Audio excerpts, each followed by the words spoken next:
Hello everyone, and welcome back to Metroid Prime 4.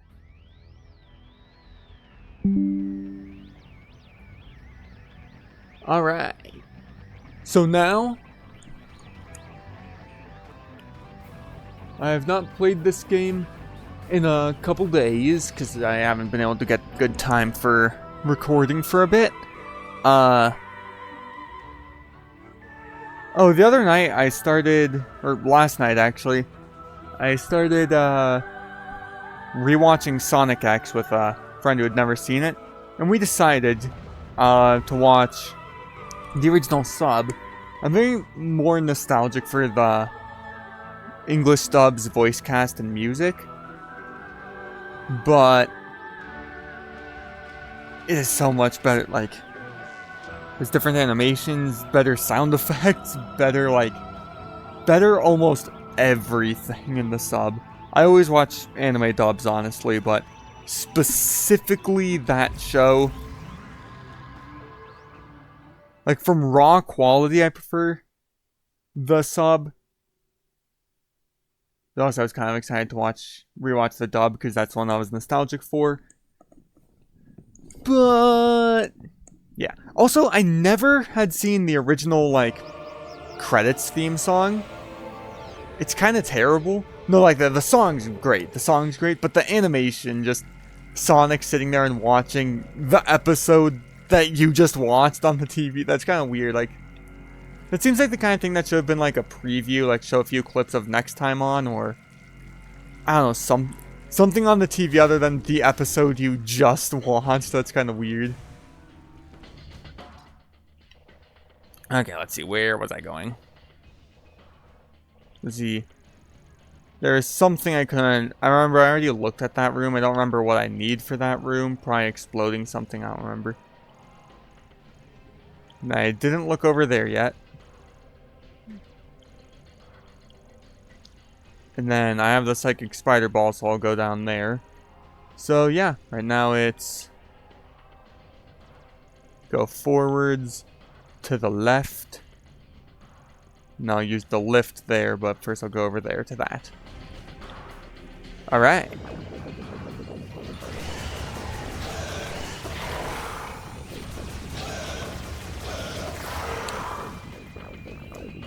The TV just did that thing where it suddenly gets louder. There we go.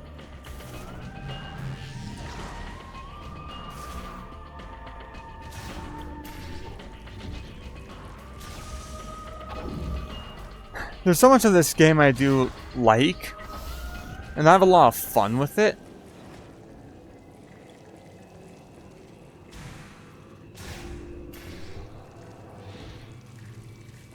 But I can't deny that the areas feel simpler for the most part.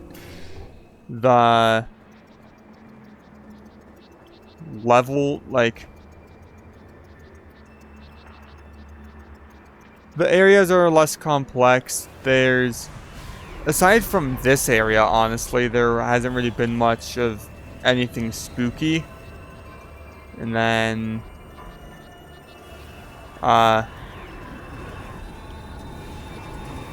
having the different characters around generally alleviates tension. Because it's not like, oh, it's tense wondering if you'll be... Oh, wait, I gotta activate these. Tense wondering if you'll be able to, save them, get them out alive, you know? Whoop. A whole energy tank. Nice. The scan visor being this... There's also, I like everything that's in the game, but it also just feels like it's missing certain things, you know? There's not a lot of things I just consider... There's not a lot of things that are like, oh man, this is terrible, I can't believe this is in the game. It just feels like it's missing certain aspects of, world design, levels, atmosphere. Cool stuff that was pretty important to the vibes of Prime 1 and 2. Or, in some ways, it also feels like a slight regression of, the combat feels generally more simpler in this one than it did in Prime 2.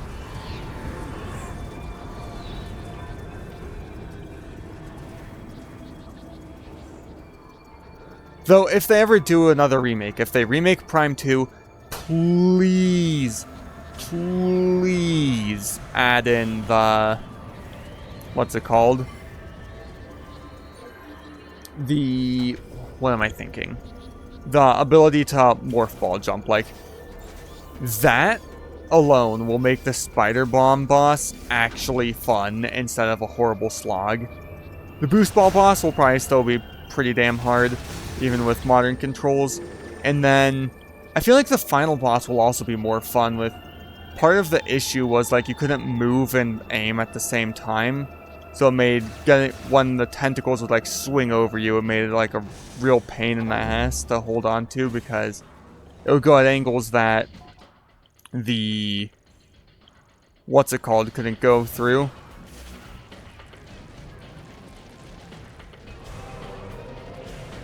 Or that the, like, lock-on, when it gets to a certain point, like, above you, it would, like, unlock on and snap you back down. And then you'd be left kind of, like, trying to look around as you walk around. So I think the twin stick controls, if they remade Metroid Prime 2, would be such an improvement.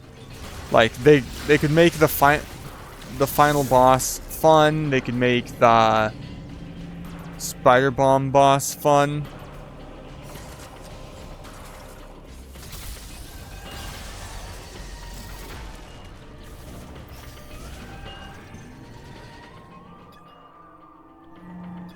Alright, so that might be a fast travel back upwards. So I want to go over here first.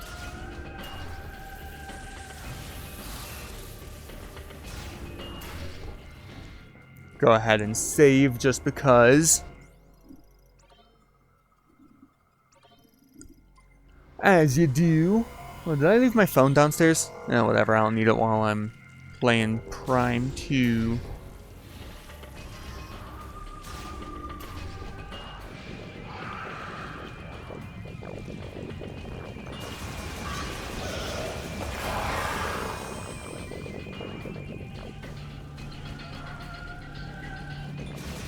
I just hope negative opinions of this game doesn't make them not make a Metroid Prime 5. Because I know they can make a modern, really good, spooky Metroid. Metroid Dread was really good. Though, similar to Prime 2, it also had a kind of annoying boss. Final boss. That I just ended up getting bored of, and now I'd have to, like, replay a bunch of the game to, like, get good at the gameplay mechanics if I want to retry the final boss. Because it was, like, hard. Though I, like, agreed with the mechanics more than Prime 2's final boss. Prime 2's big issue was sometimes it would feel like the bosses wanted you to have a better, like, stronger control, like, more modern control scheme than they ended up actually having in the game. I thought that those are just...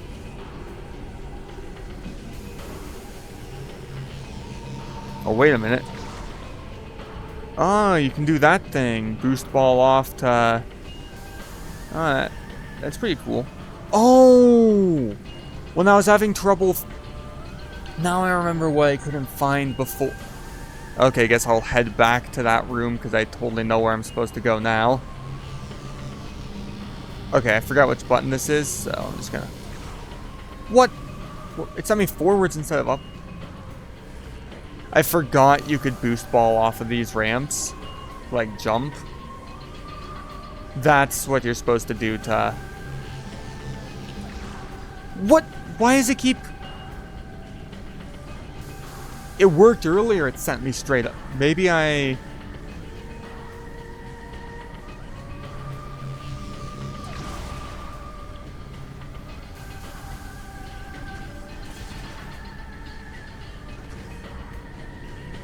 Okay, there we are. But yeah, that's what it wanted me to do to get that missile in the last episode. Large shot expansion.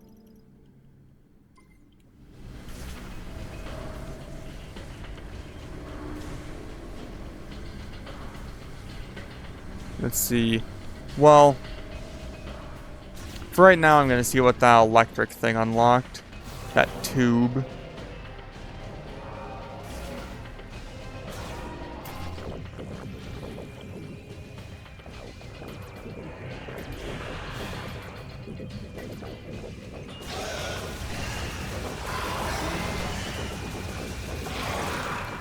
Yeah, I might replay this on hard mode later if I feel like it. Because that's another thing. The combat feels significantly easier than Prime 2's. And not just like in the sense that they got rid of annoying stuff. Because like when it's just like not being annoying, that's different. But it's like Prime 2 had some strong enemies that honestly I think would be more fun to fight in a game with twin stick control like this. Stuff like the Ing Warriors or the Dark Pirates and stuff. Like, it'd be kind of annoying when you have to fight them a bunch in Prime 2. Alright, let's see where this takes me.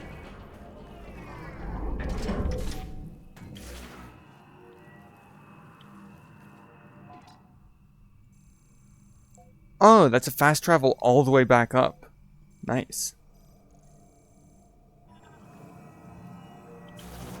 And you can use it to go all the way back down. Alright. It's just a missile expansion. The, like, completionist part of me kind of wants to go over to it, but... You know, yeah. Am I gonna 100% the game anyways? No, I'm probably not. And if I really wanna...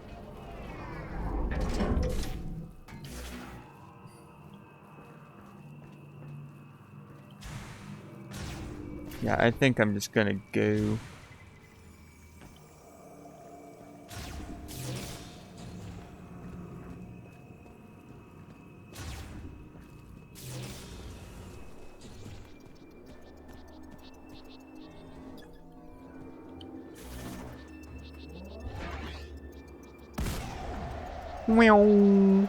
Because yeah, this game is like cool. There's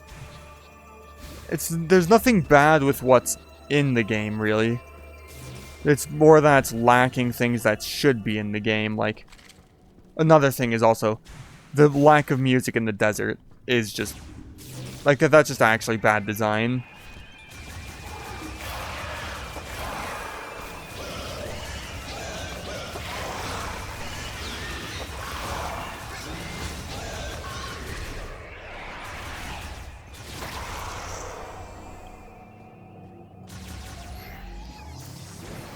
I'm not even gonna bother going in the save room. I'm right at the exit.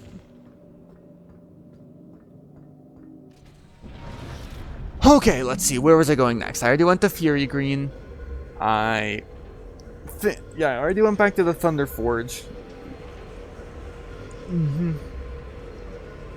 I couldn't find the robot thing in Lava Pool, so I'll go back there another time if I feel like trying to 100% things. Because honestly, I'd be surprised if the game throws an enemy strong enough at me that I burn through 160 missiles or 330 shot ammo. The shot ammo doesn't even seem like that much stronger. Like, in Metroid Prime 2, using the lighter dark beams was like very noticeable with how much faster it would kill enemies. But this... yeah, like, maybe it does a tiny bit more damage, but it doesn't really feel like it's that much more worth than just spamming the basic laser most of the time. Sometimes if an enemy has a lot of health, it can be worth it to, like, fire a missile or two, but, like... Yeah. Okay. So, we did Ice Belt. Don't have enough green to do another that. Still can't destroy Denzium. There's a big unexplored area right here. And there's a lot of unexplored area right here.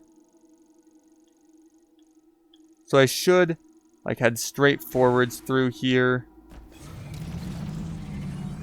And go towards...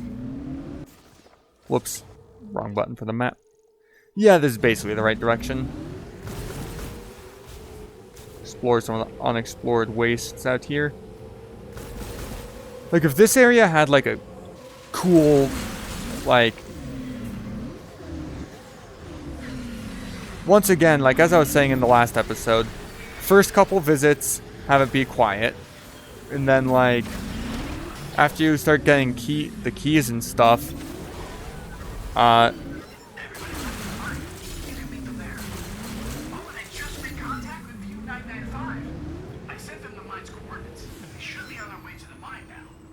the mine? Oh. Okay. Yeah, I almost forgot that I saved that cool robot guy. That robot guy was cool. I liked him. But yeah, like at this point, this shouldn't be blank open desert nothingness. This should be like playing like almost like either they could have gone for something slightly atmospheric like the Ares Island music in Sonic Frontiers, or they could have gone for something, you know, more adventure-y and cool, like maybe that's something more atmospheric when I had like 2 or 3 keys, but when I had like 1 or 2 keys, but when I got like 3 keys, now I have 4 keys, it could have had something, you know, bigger sounding, like could be playing something that sounds like a cool big open exploration theme, like one of Zelda's many iconic what's it called, open world themes, like something like that.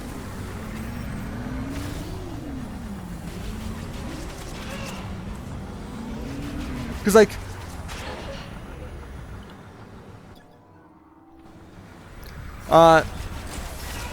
there's a bit of an issue with one thing that I only noticed on my most recent when I was starting to watch.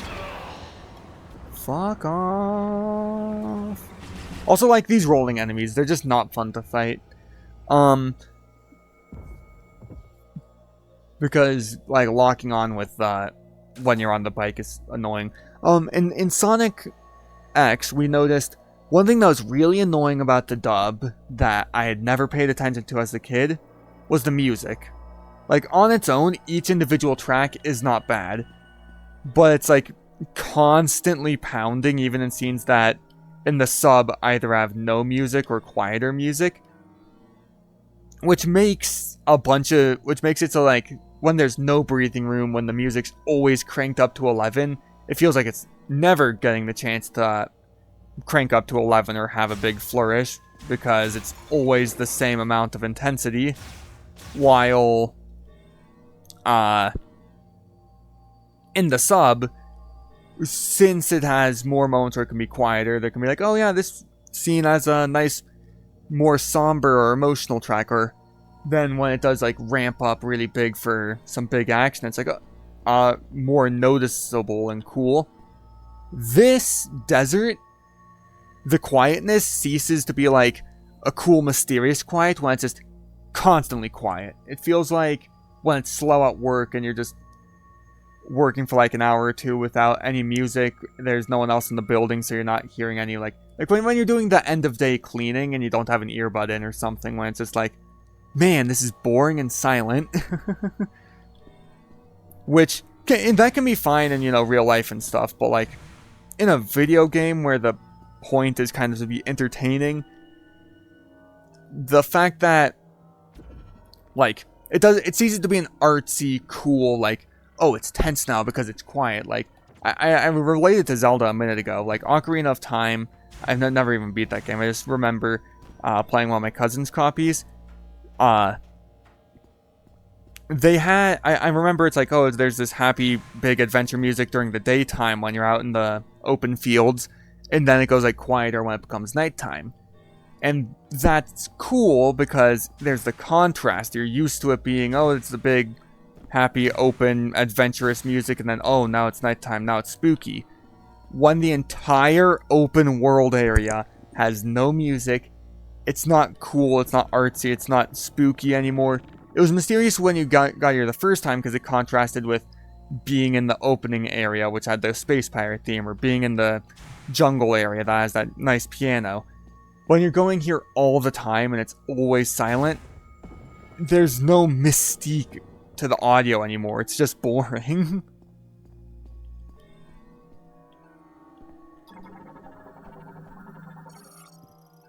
Gyroscope mechanism that responds to psychic ability. Once active, a target will appear at its center.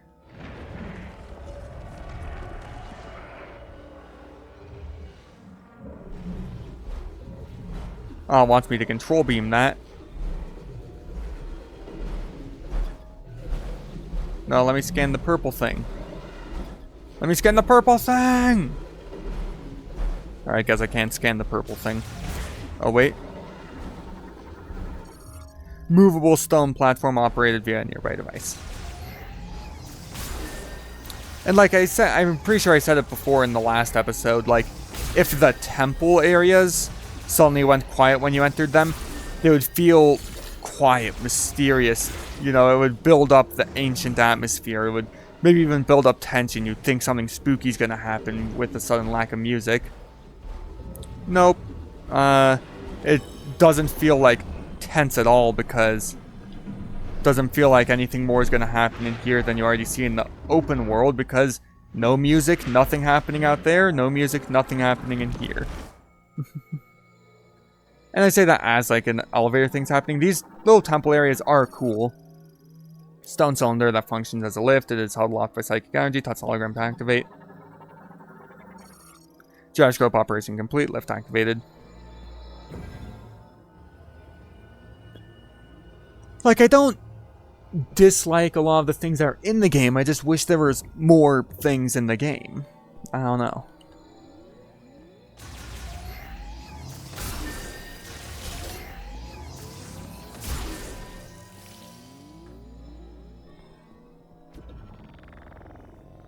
And like space pirates, what's up with them?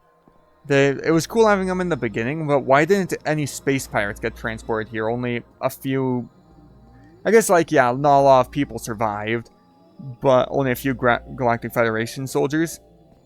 But you're gonna tell me there's no space pirates here to fight? I feel like the Cybots kind of were taking the space pirates' place for that element of the gameplay. Of, like, fighting the kind of human guys. Super Fire Shot significantly amplified over the Charged Fire Shot, though requires more ammo to use, launches a large number of burning rounds at enemies. Oh, that's pretty cool.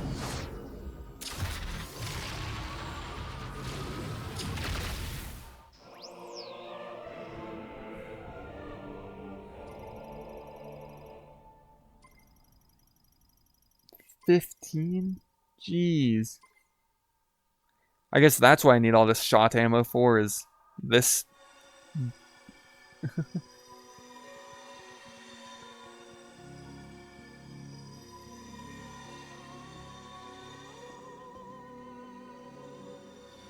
Yeah, like, now there's music, it's cool. Like, they...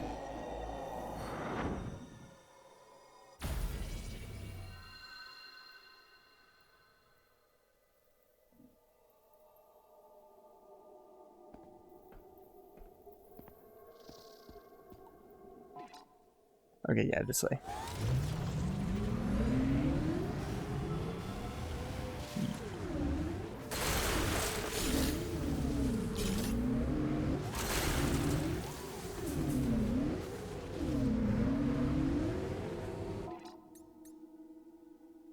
Doing pretty good on greens. Got a lot of greens.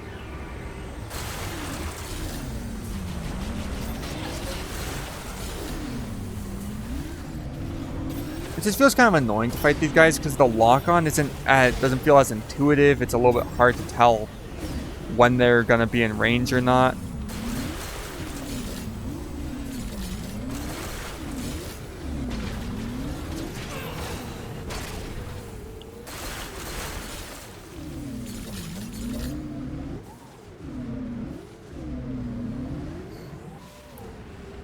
I really don't want to dislike this game, but I just feel like the more I play, there's more things I start to notice that bug me. Like, overall, I'm still having fun with it. It's an enjoyable game. And it's probably, even if there's like tone and story stuff that's better in Prime 3, just because you don't have to use motion controls, it's probably better than that one, though I also have not played Prime 3 yet. But the motion controls sound drudgerous.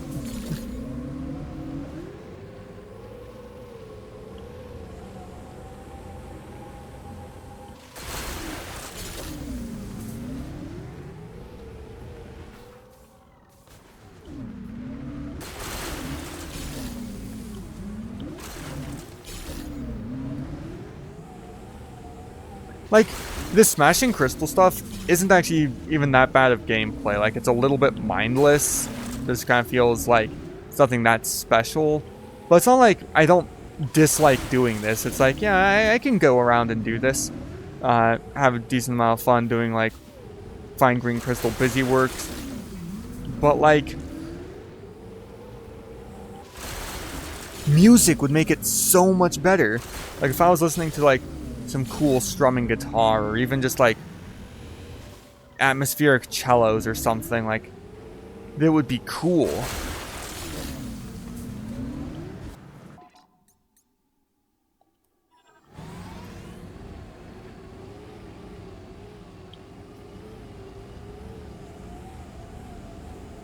Way to spoil that that's a mines, though. They should have said, oh, the tower, because that's all it looks like to the player. How am I supposed to know that's mines? Shut the fuck up! Shut up! You do not need to do this. Like, I get it, it's like, oh, reminder of where you are. But, like, the thing is, when it was just like, oh, here's a thing, like, basically that guy talking to you version of when characters... Of when you get the little map data things in Prime 1 and 2, where it basically gives you a little hint on where to go. Those things, like, from a literal mechanics perspective, I don't dislike it. Though the Prime 1 and 2 version just had more aura than a guy telling you. But, like, that's fine. But having him show up again to remind you, oh, hey, remember this hint I already gave you? Shut up.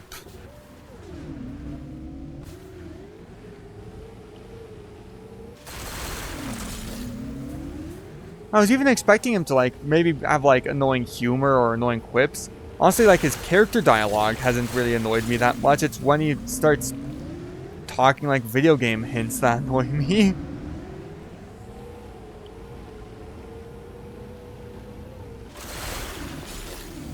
Just because, like, Metroid Prime, all Metroid games, part of the appeal was how, like, alone and vibesy and explorative it all felt. And, like, working with other people on paper can be good. Because you just work with them for a little bit, then they go to the base camp and you move on your way. I feel like they could have done a bit more to have more to offset it, because, like, the sections with them aren't bad. I just wish there was more larger sections of some of the areas where you didn't have people. Like, that's another reason the ice area was so good. The sniper guy, who was also the best side character, doesn't really intrude that much. You meet him for a little bit, he's like, oh, I've been here for a bit, found this map thing, and then he's basically just, like, in that room while you explore the majority of the place. Only get, like, 1 or 2 radio calls from him. It's cool. Like, that area was the best area in the game so far, and that's even, like, I actually liked a lot of Flare Pool as well. Like, Volt Forge had some cool vibes. Like, no area has been bad. And in fact, Volt Forge actually had the least amount of character directly physically there with you.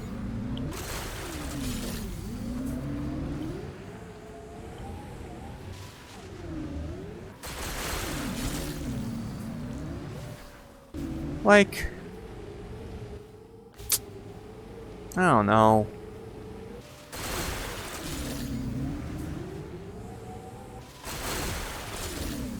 I feel like they could have found a balance between these things. Well, no, not a balance.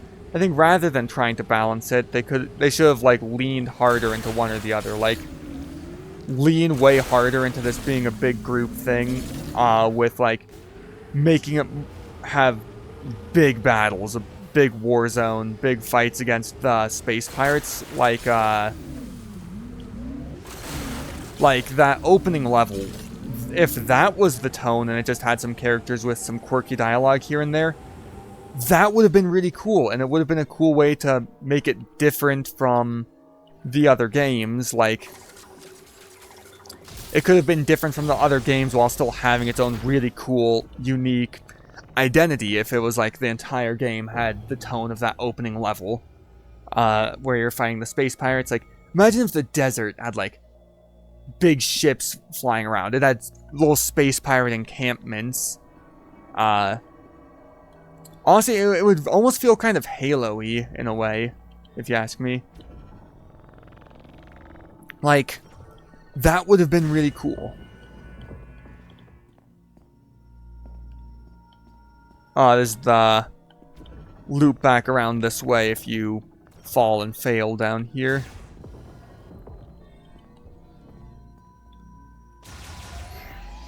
Or it's a side room. I don't know. I'll explore it first since I came this way first.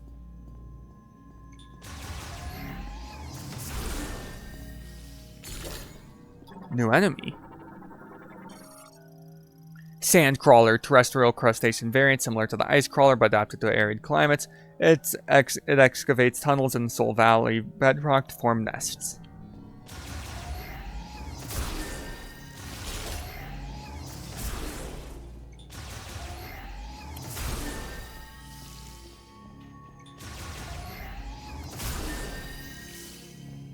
Ah, I see.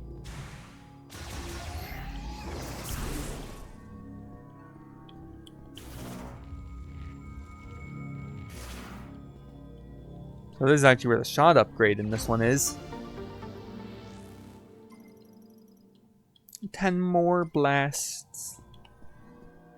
10 big booms. Actually 5 big booms, whatever. Really close. Yeah, I'm probably gonna return to Fury Green, get that upgrade, because like I was actually worried about the crystal hunt getting annoying. But it's felt pretty natural. I just think it would be more fun with music. The desert not having music is such a terrible design choice. Like it should have the no music when you first get there, and then like maybe something very light and atmospheric when you have like one world key. Why do I keep calling it world keys? What game has world keys that I'm thinking of? Is that Prime 2? Anyways, like it should have, when you get the teleporter keys, sculpted by the ancient Lemorne to match the motif of the wall surface, psychic mode detected inside. Oh. Skylight decoration fitted with a psychic mode socket. Socketing the moat will cause it to retract. So we're going up, up, up.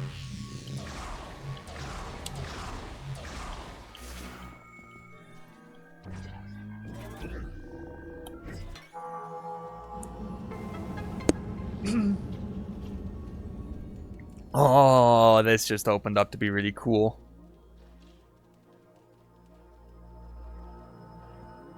Yeah, like now this area has some cool motif, like low light music. Socketing a moat has revealed the psychic ball track and caused the skylight decoration to retract. The track provides a way through the ceiling.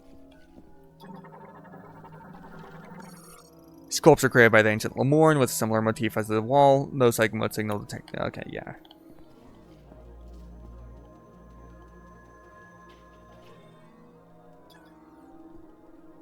Okay, so let's see. Looks like there's multiple ways up. I'll just jump at the wall.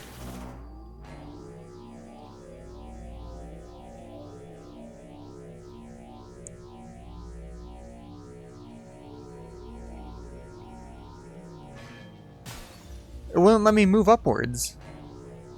Like, I was just stuck there, even though there's very clearly an upwards moving area right there.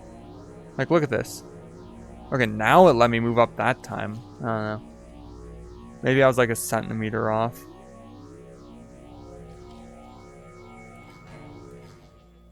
Dang.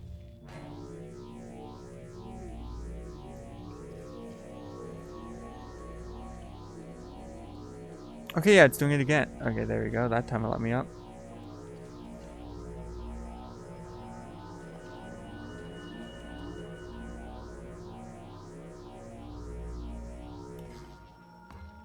Huh, dang. Oh, wait, there's some green stuff there. Oh, no, that's just like the aftermath of one of the green things I already broke. Okay, so like, yeah, I am supposed to go up this way first and drop down onto the other is what it seems like.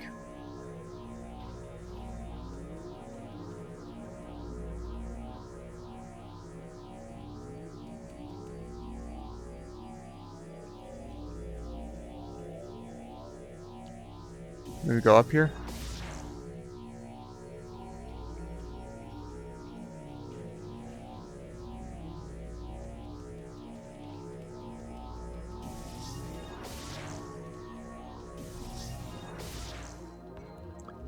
Dang, yeah, the curve doesn't let me morph ball jump up there. Whoa.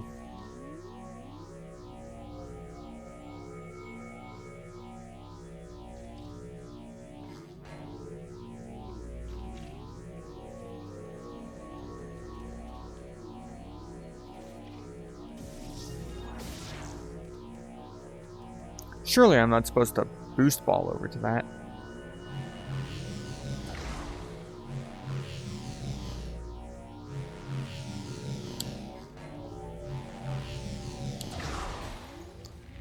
Yeah, that just sent me straight down. Wait.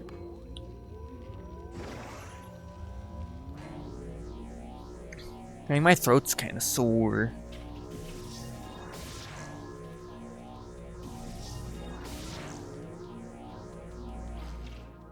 Dang it.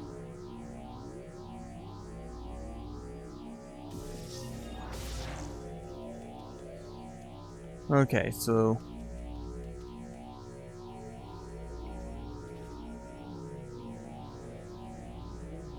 if I go up here, maybe?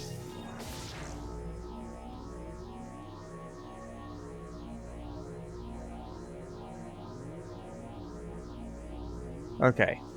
It's not gonna let me across there. I gotta... and even if I drop, it won't let me across there, so I actually just have to go around a different way. I do like this. This is giving me an actually challenging puzzle. This is good.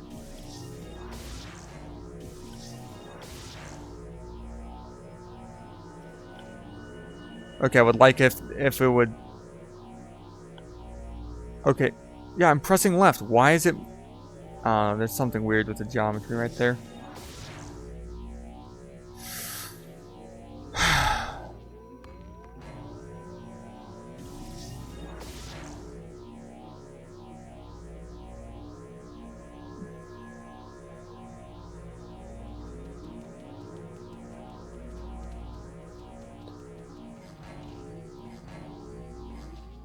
Dang it. Ah, my finger's getting all cramped. Alright, let's try this way.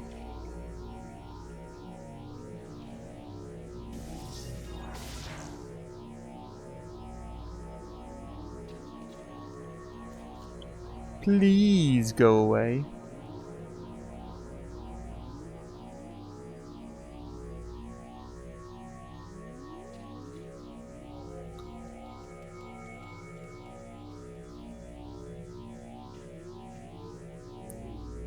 Okay, what am I supposed to do here? Yeah, that just sends me straight down. I can't use any jumps to get across, so it has to just be... and even if I drop and go onto a lower ledge, because the wall is curved, it just sends me straight down.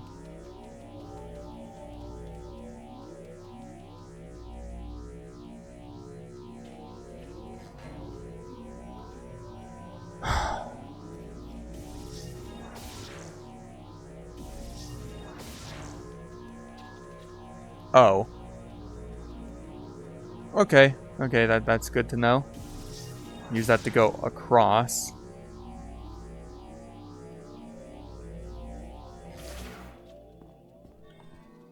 I feel a little bit stupid.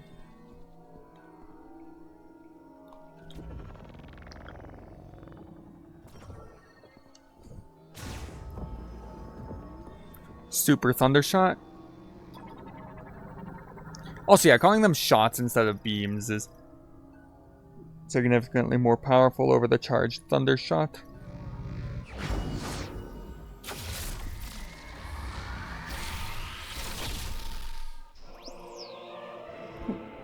Like, I don't know. Thunder Shot just sounds so much weirder than Thunder Beam for some reason. Like, oh, you collected the Wave Beam. Oh, you collected the Wave Shot. I don't know, it's just...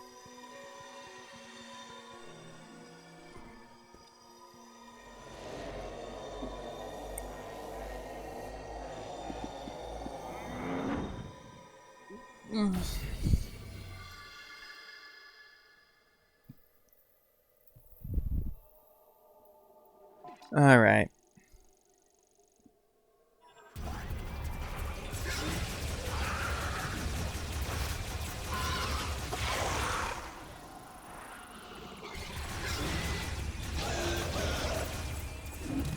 Goodbye. Let's see.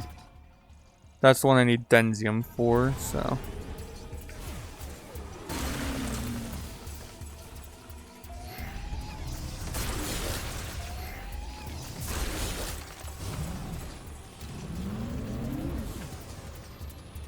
Well, I have music now.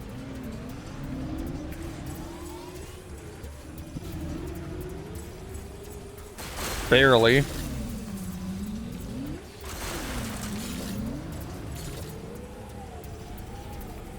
Is it still actually chasing me, or did I just actually bug it to I just keep the music playing? Okay.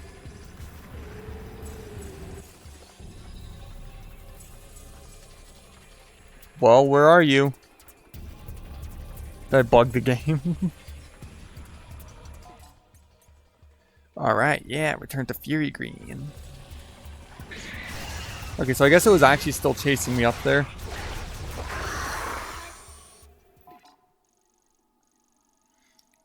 Okay. I might as well explore some of these little bits that are unexplored. If I turn to my right. Yeah, I'm going the right way. Probably collect a little bit more green as we head to Fury Green.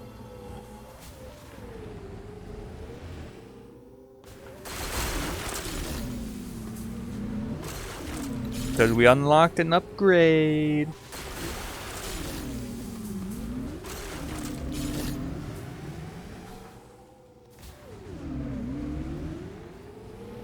Oh, a low plateau to get on.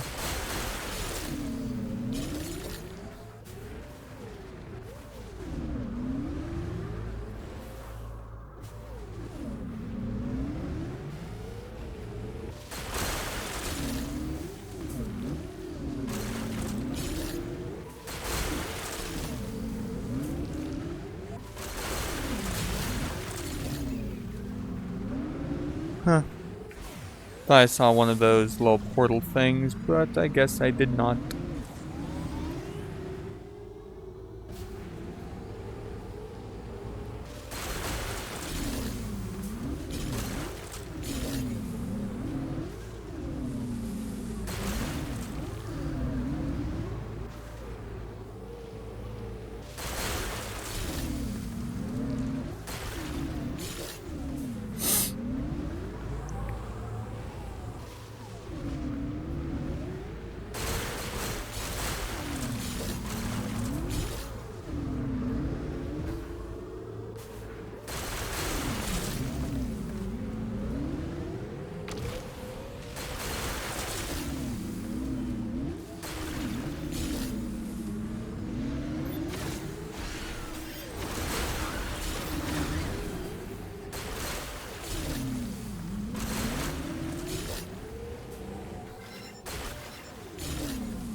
Like, there's a little bit of ambient noise.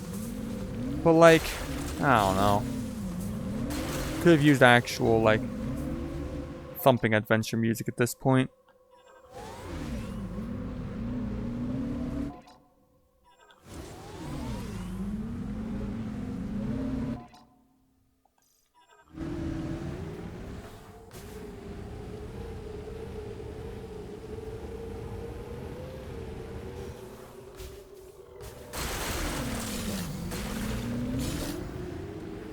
Let's see.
Alright, let's see. Got a lot of this area mapped out now. And got lots of green crystals.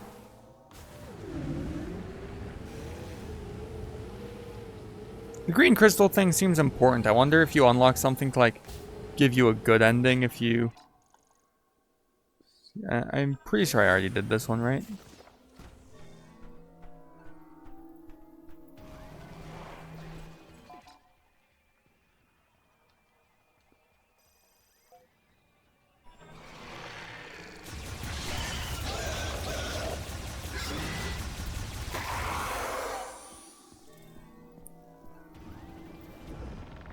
Pretty sure I did this one.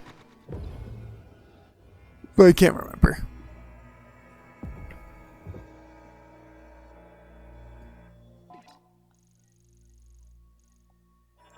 Oh yeah, this was the fire one. Yeah, it was that one. It was that one. Okay. Going up.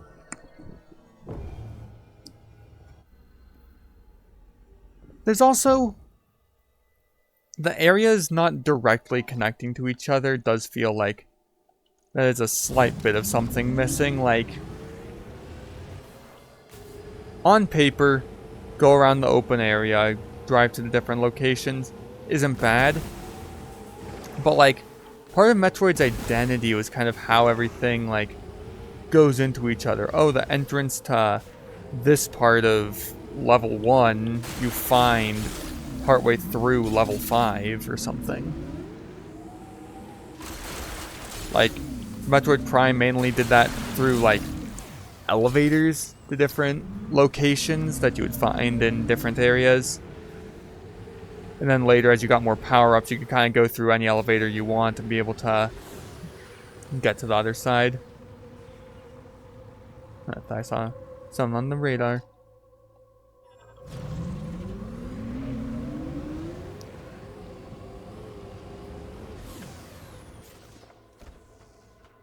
What is this?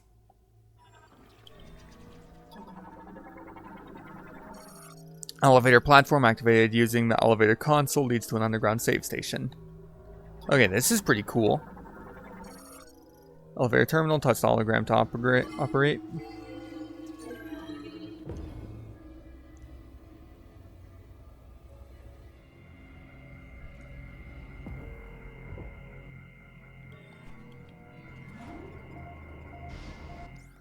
Pretty cool.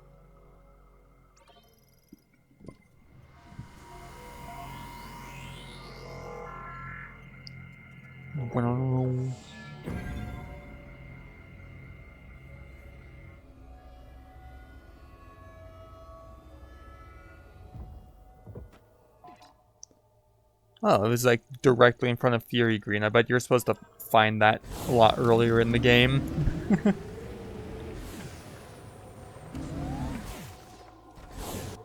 That's just what happens with open world design sometimes.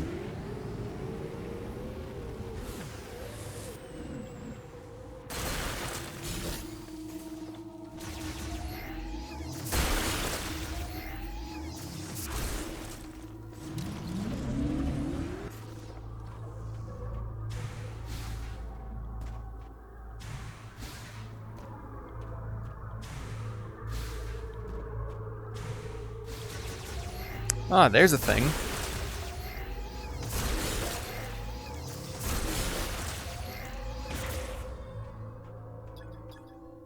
Alright, electric lock.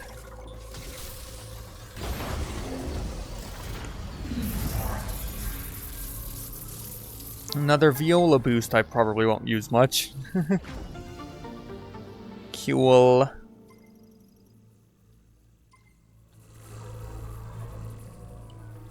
Alright.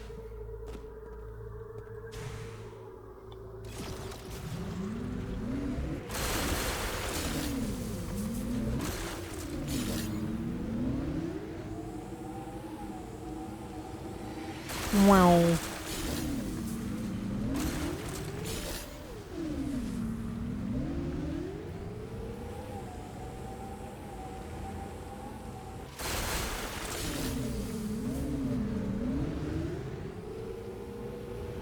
We've already looked at what's on this platform.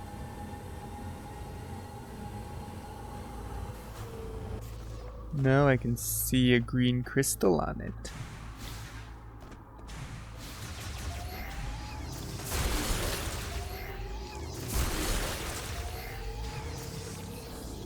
Actually, it looks like I have been up here because some of these are grayed out. So more spawned.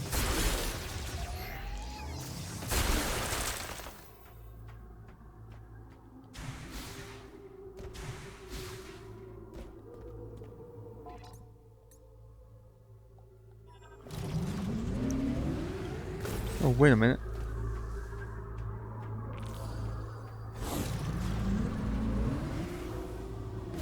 Alright, let's actually just head to Fury Green now. Oh, there's one hexagon not explored right here. Keep pressing the wrong button for the map.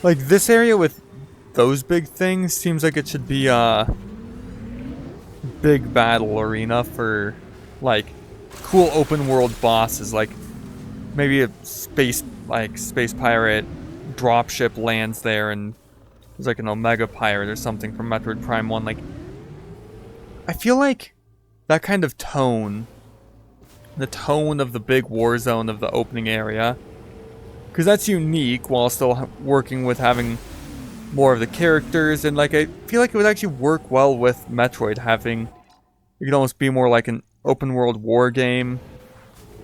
You're on a strange alien planet and it's, you guys are fighting to push back the space pirates off of whatever. Because oddly enough, you almost felt more like you were fighting against, you know, a specific evil alien faction that wants control and power over things with the space pirates in Prime 1 a lot. And then Prime 2, they mainly got taken over by the Ing partway through the story. But like, you're still fighting them, they have their bases.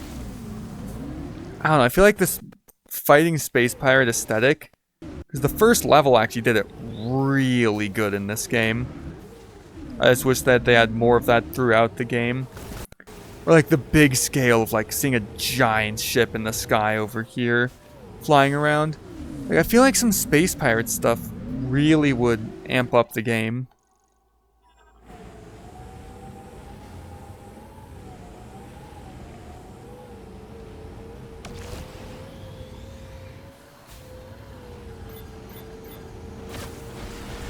Instead, all the open world has to fight are occasional green grievers, green birds, annoying wheels, and then the occasional annoying flying octopus guy thing or whatever.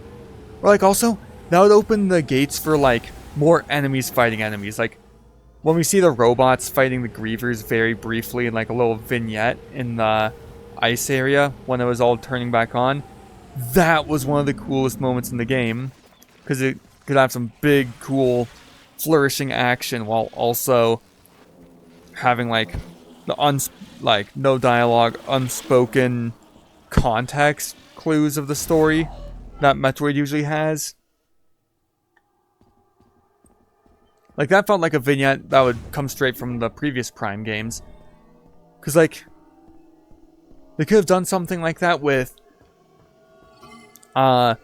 space pirates set up a shop and like maybe they get attacked by grievers, or the Cybots are seeing everyone as intruders. Like there could be a big moment where like the Cybots get maybe when you first are like kind of fighting some Cybots in the Volt Forge, you see the Cybots show up and like blow up some space pirates or something. Like they could have done a lot of cool things if the space pirates were more throughout the game, because like space pirates can be a really good threat on their own, like in Metroid Prime 1, or they can also be like almost a jobber faction in Metroid Prime 2, where they kind of show how big of a deal the Ing are, because the space pirates are tough to fight, but then they get taken over by the Ing and things get even worse, and it's really cool. This game could have done something like that with the space pirate, like kind of strike a balance where like the space pirates aren't getting taken over or replaced by anything. They're just really strong and cool throughout the whole game as like a constant threat. But then they also like could be used in some vignettes to show how big of a deal the grievers are supposed to be.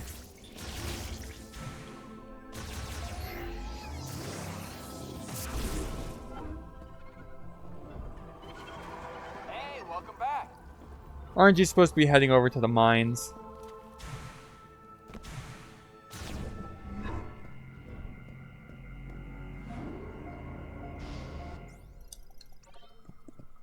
Guess he's like technically here for like if the player somehow had one of like the thunder shot chips or something, and to avoid a soft lock maybe. See which direction's the green. To the right, to the right.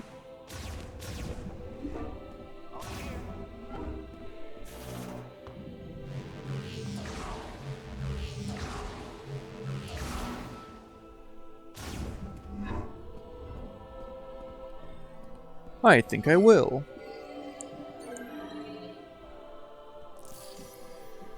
Green. Also, Phazon. It wasn't ever as important in Prime 2, and I have no idea if it's in Prime 3 at all. But, like, Prime 1, Phazon was such a big deal, and then it was kind of around in Prime 2. Kind of disappointing not to see it as, like, at least a little bit of a hazard here and there in this game, but also I don't know how they would work it in. Green Energy Crystal Finder. The radar will now display the location of green energy crystals.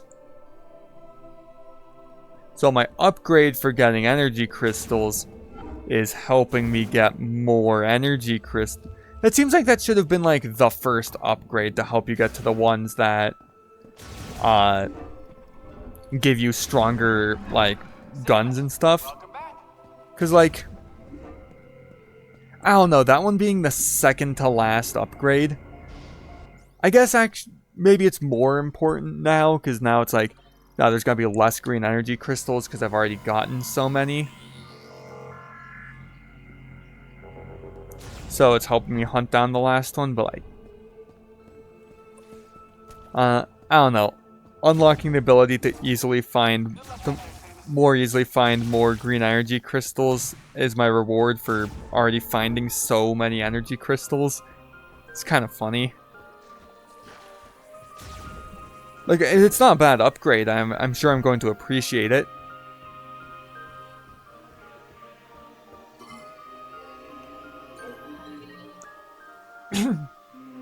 Just feels like maybe if it wasn't the first upgrade, it could have been the second one or something. Like, I feel like there should have been more crystals to find than just the last quarter when you unlock this.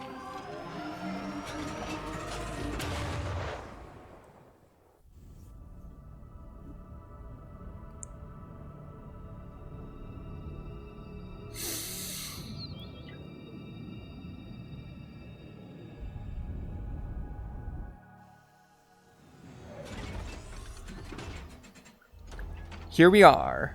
Oh, I just realized my desktop audio is still being recorded by OBS. Don't need that on in case a random Windows notification pops up. Don't need dun in the video, which actually I think there already is one near the beginning of the video. I don't know what I'm gonna do with it yet, but I have a recording of, in the third Tremors movie, I was rewatching some of the, well, actually, watching them, rewatching technically, because the person I was watching with had seen them, but anyways, oh dang, the radar shows it from like far away. That's alright.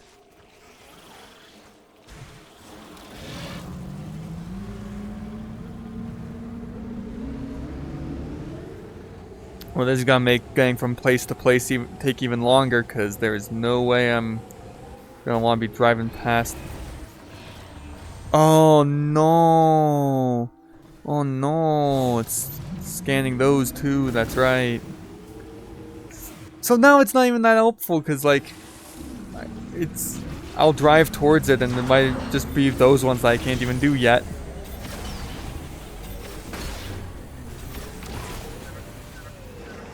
I swear. Shut up! Shut up! Shut up!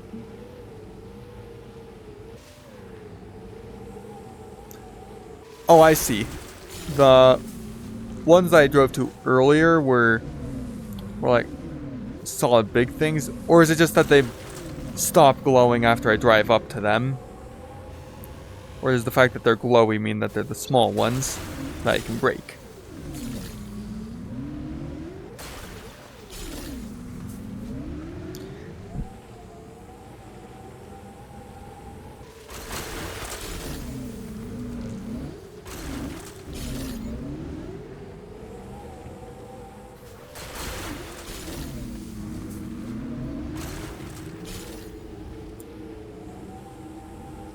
Because yeah, like, exploring the desert is actually, like, I wish it had more fun enemies, and it feels kind of empty. Like, there's some areas where they could have had more cool stuff. But even just putting some friggin' music in, like, jeez.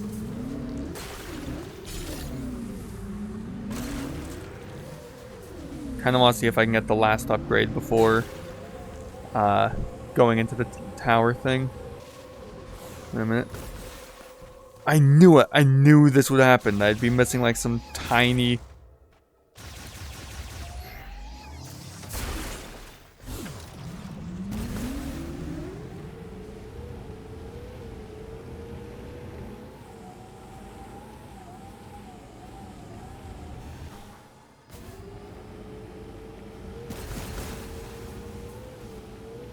Okay, the fact that they show up from so far away is nice, because it gives me a direction to drive in.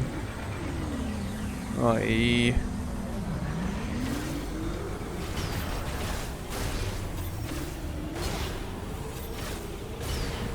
Please go away.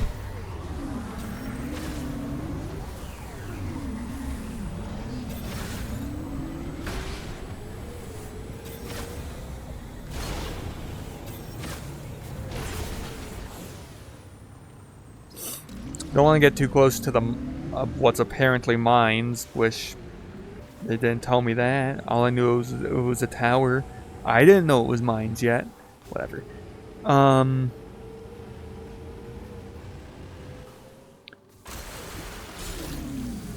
Before going there, since now I can just track down all the green crystals, might as well just kind of see what I can see. I got super fire and super electric shots. There's probably a super ice shot around here somewhere.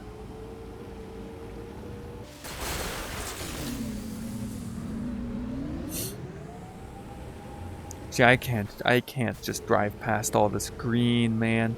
Now that I know where it is, it's like, oh, did I already interact with this Galactic Federation thing? I think I might have. I don't know why I sometimes just talk like Alan from Smoldering Friends. Anyways. My throat is really sore right now, actually. Okay, yeah, I recognize this layout. I've definitely done that area before.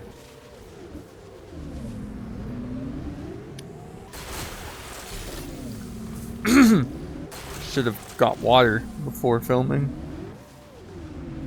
Maybe I'll get water like in a minute.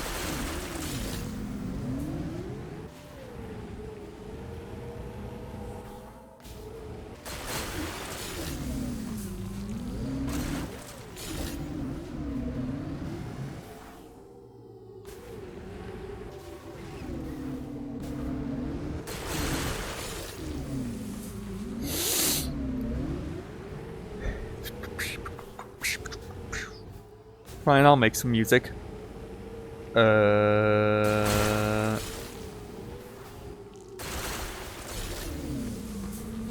did you like the music?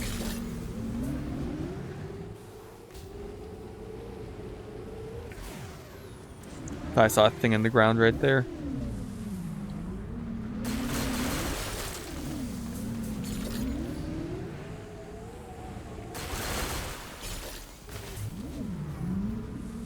That's right, the radar will show me if I miss any little specks. There'll be a little bit of green there.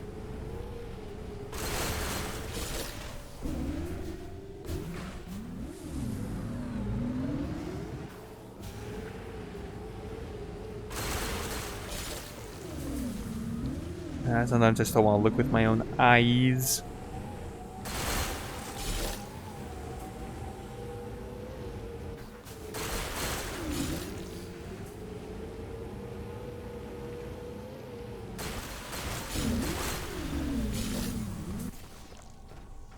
Interesting.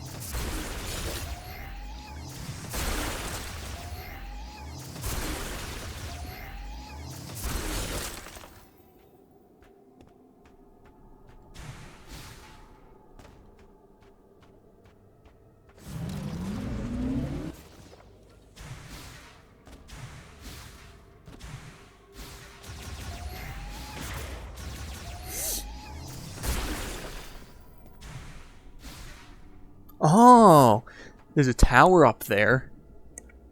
So when I get the diffused oscillation blast, I really want to come back behind this thing.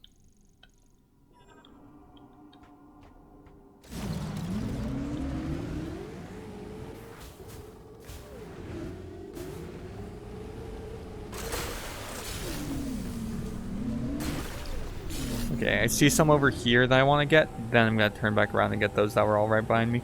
Oh, there's some popping.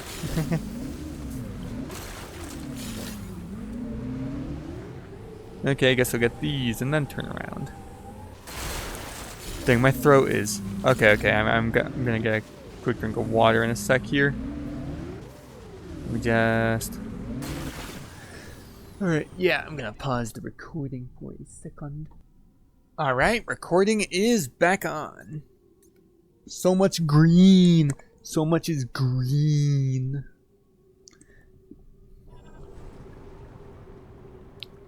Okay.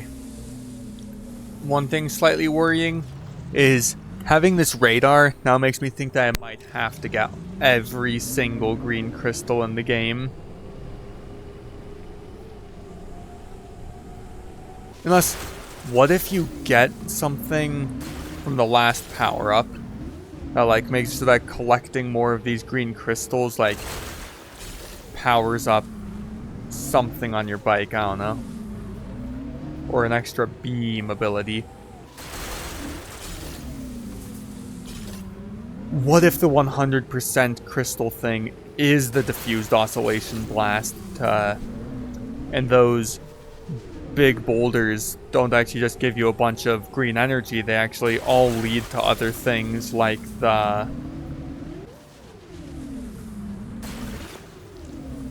Like that statue I saw right there. Oh, come on.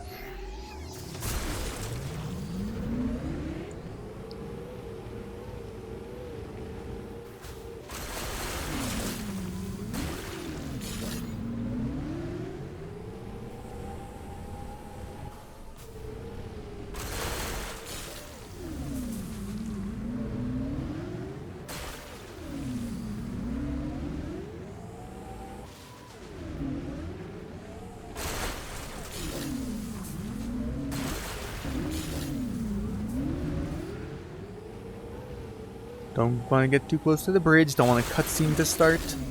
I'm not going there yet. Let's see. Yeah, I still got plenty to explore along this ridge. Guess there must be something down here. And there's a few spots over here to my right.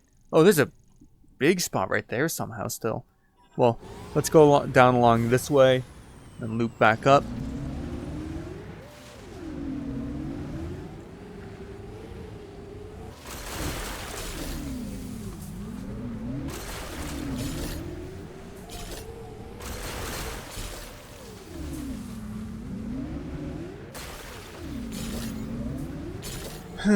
If there is like a God everything 100% ending, I hope it doesn't require me to go back and get every single missile expansion, because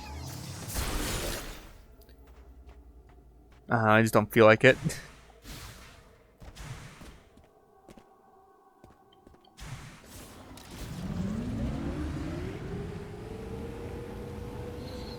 I should have. After I remembered that I could use the boost ball to do that little jump thing, I should have gone back to that area. And the ice belt. Because it doesn't seem like the story's ever going to take me back there.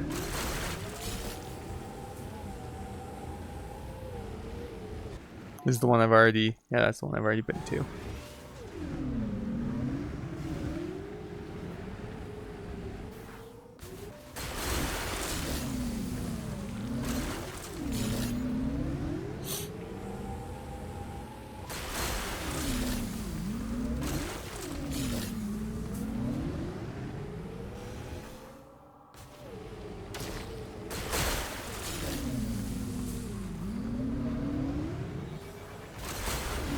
Riveting stuff, I know.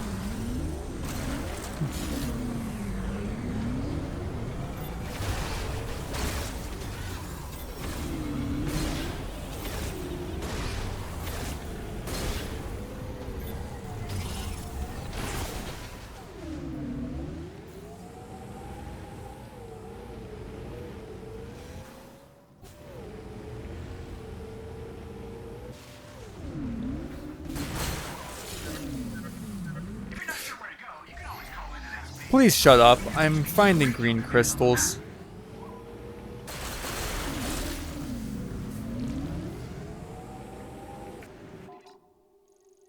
Alright, yeah, there's a little area that I haven't explored much of over here.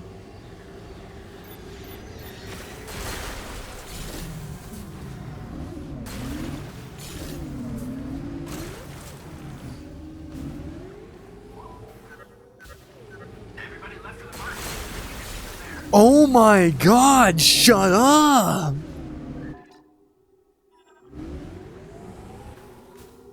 I know where I'm going. Wait a minute.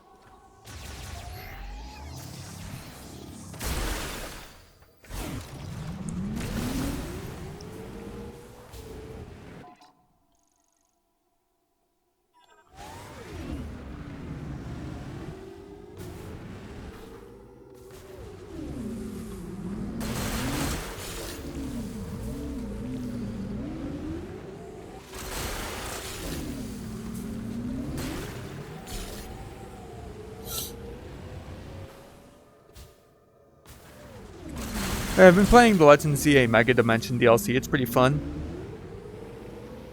Still feels like it could have been like $20 instead of $30. People complain about the price of the base game. Get over it. That's just the price of video games these days. That's not like just a Pokemon thing. If you're going to complain about game prices, complain about all game prices. The one thing I'll say though is $30 for a DLC that's announced before the game's even out was pretty weird.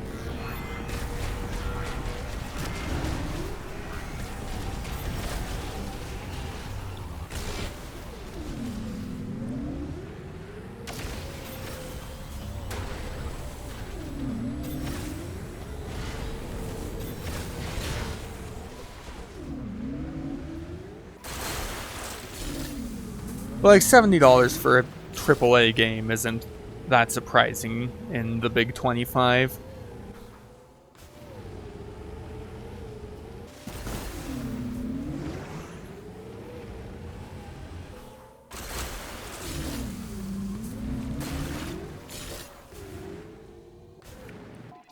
Think I've already been to this one? Like, pretty sure.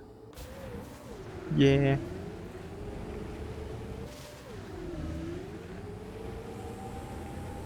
There's a bunch of green over here.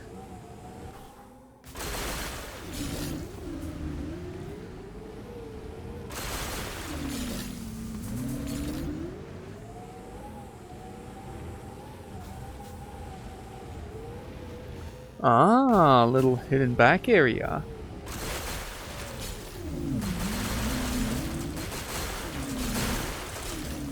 This is a green mine. That's gold mine, but with green for all you green enthusiasts out there.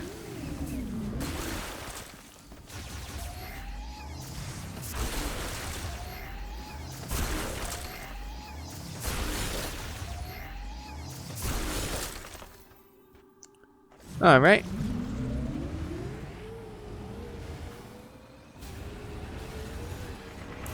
Oh my, go away. Oh, they actually went away. Nice. They're back!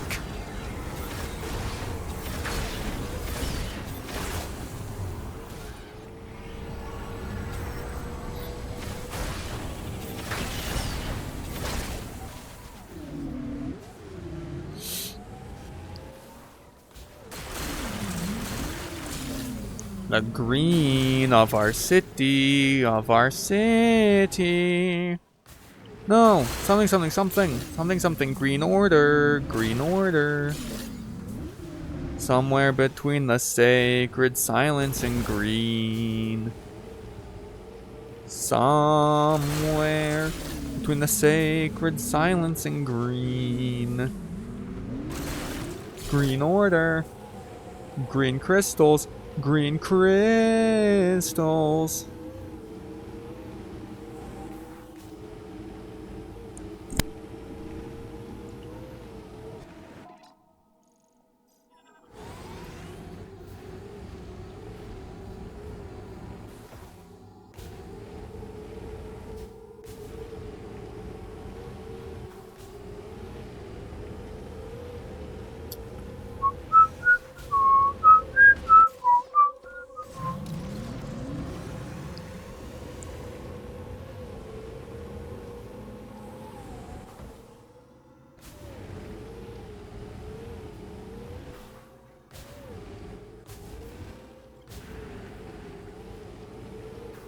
Ah, there you are.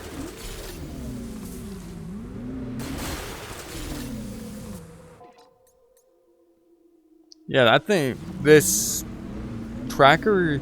Yeah, I feel like if I had the tracker earlier in the game, it actually would have made me drive around in loops way too much, just looking for... Well, drive around in loops. Like, I basically would have spent way too much of the early game just going for the green crystals because there's so many around me. It was definitely a good idea to hold it off for a later moment like this. Whoa, whoa, whoa, I missed one over here. I knew that was gonna happen in this game. Alright. So let's see. Now there's really two main areas that aren't... Huh.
It is pretty satisfying clearing out the green on the radar. Only seeing the little markers for the big blocks I gotta deal with later.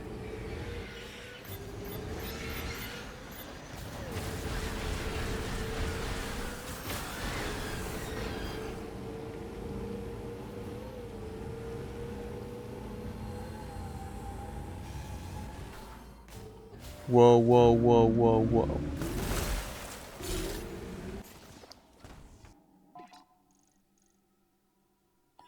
I feel like I've done this one.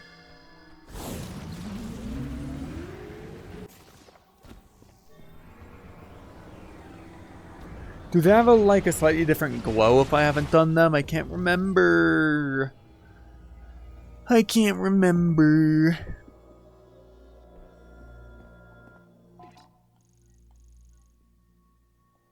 Yep. Yeah, if there's other rooms that are already scanned and opened, then like, yes, then I have been here before. I've done this place before! I said I've done this place before!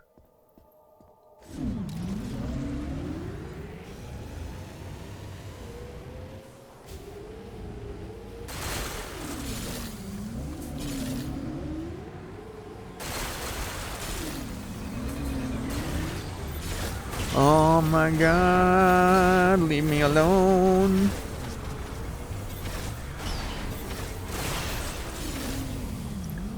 You're not even that fun to fight.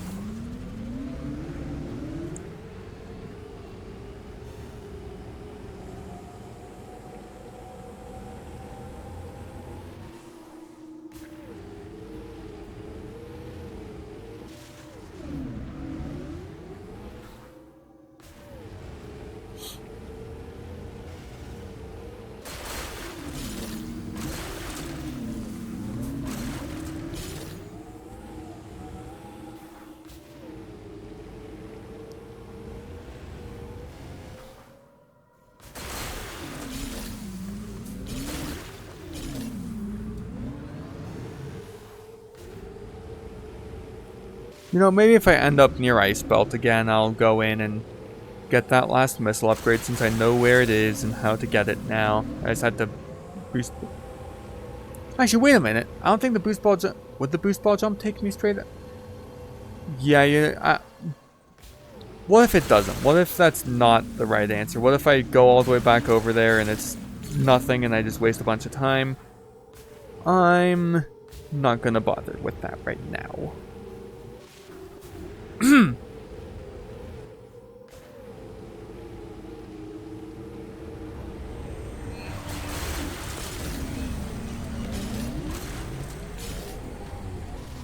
Leave me alone!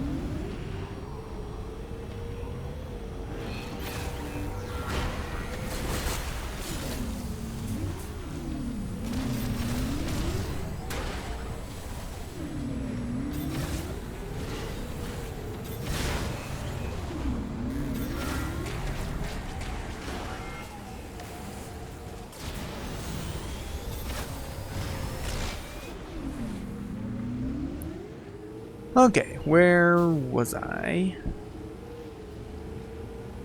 Let's see.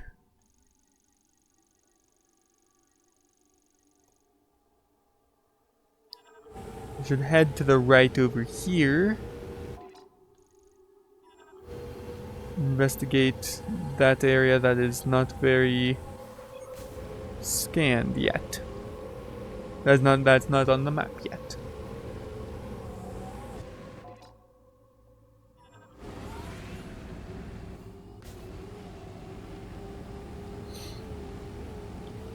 Oh, wait a minute.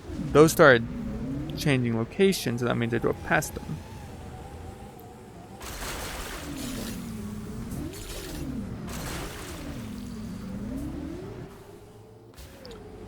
Getting every last drop of green.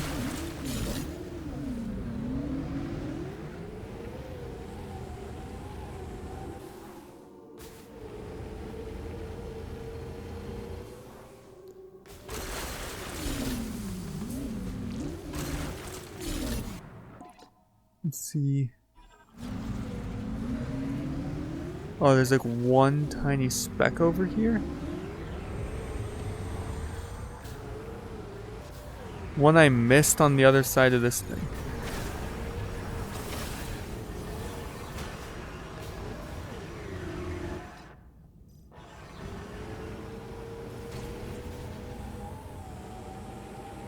I'm gonna go this way because around the other side of that shrine is, whoops, a bunch of stuff.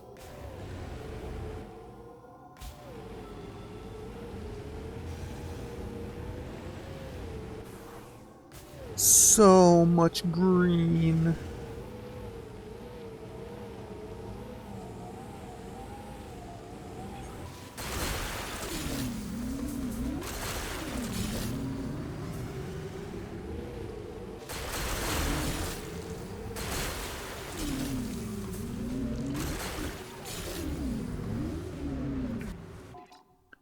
Oh, yeah.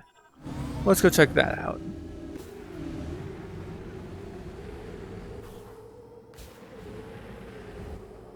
Oh wait, that's the one that needs the stuff to break it. Right. Right.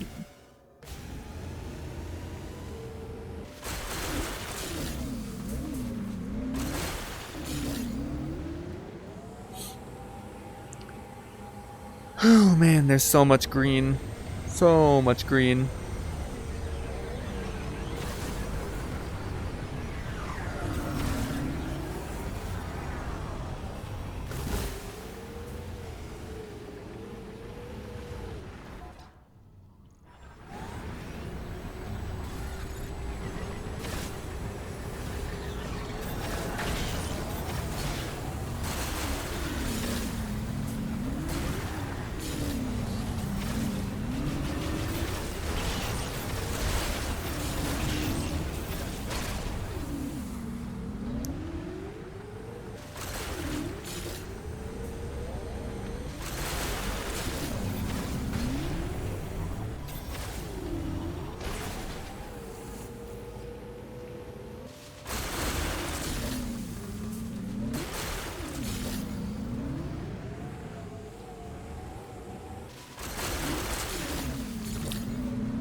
Dun dun dun bum.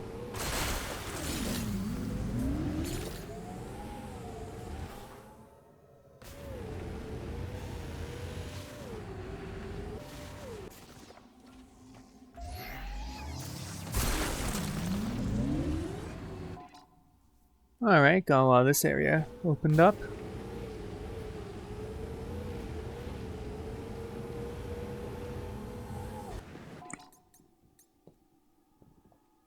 Yeah, I'm making good progress on this.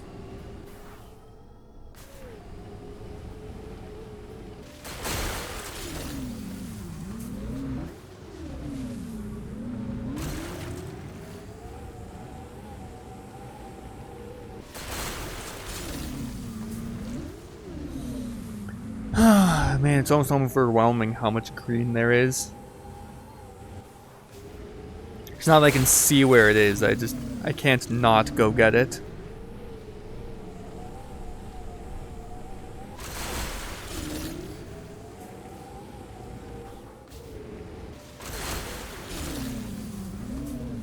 Pretty sure the one over there is the one that's behind the big oscillation blast block thingy. That I have to like double jump over to, but I can't do that yet because I don't have the oscillation blast or whatever.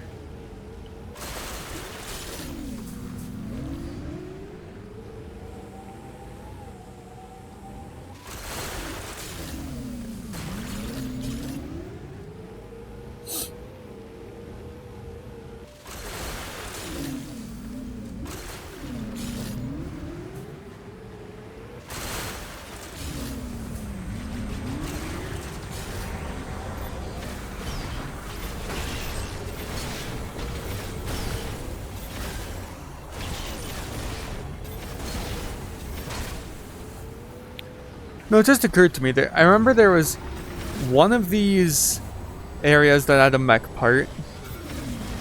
There's something where like, oh, you could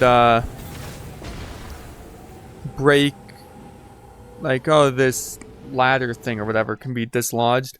Don't remember exactly what it was. I think it's one of the two down here.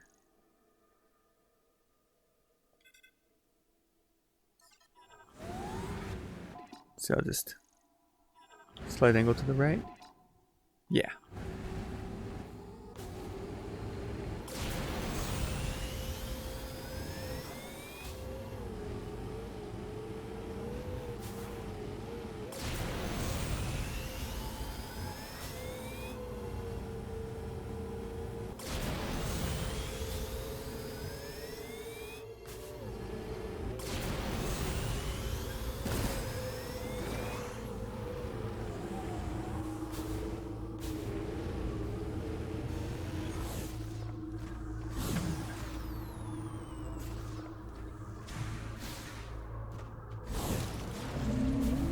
The radar changes when you're on the bike or not.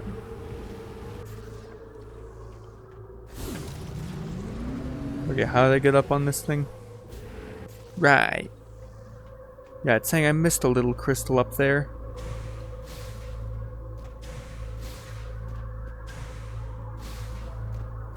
See it.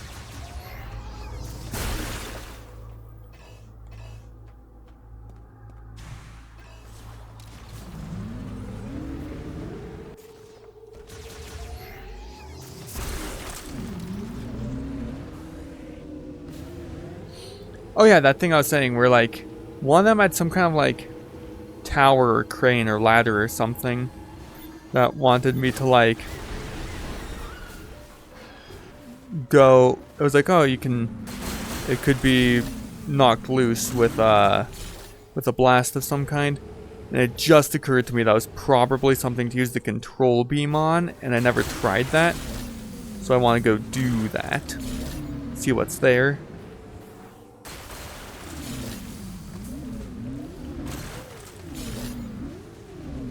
I thought I saw some.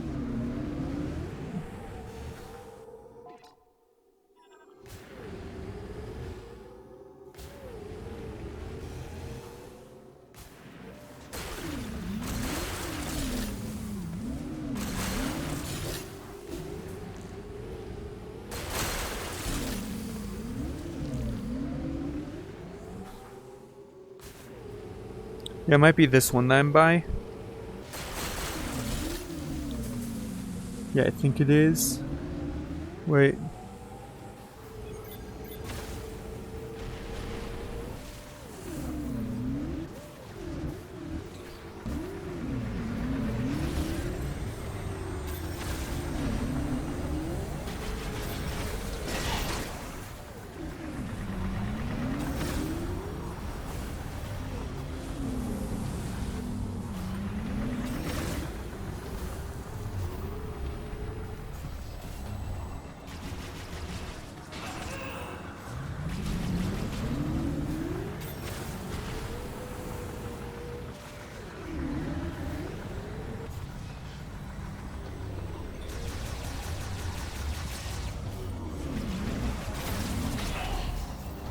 Damn it, please go away. I'm trying to look at a puzzle thing. God damn. Okay, so yeah, it's not even this one.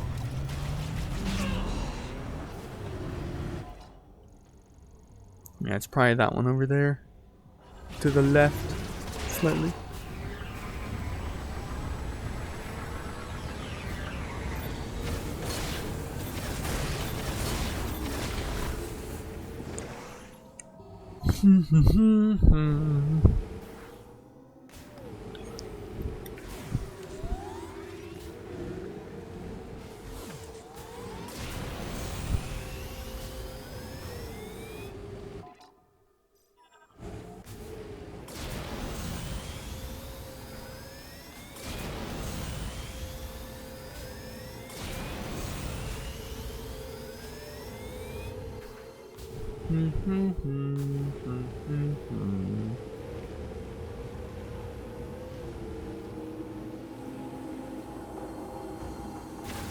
Yeah, it was this.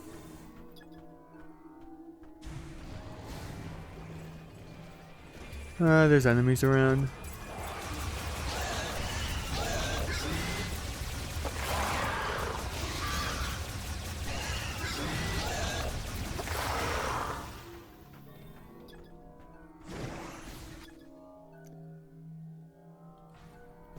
Yeah.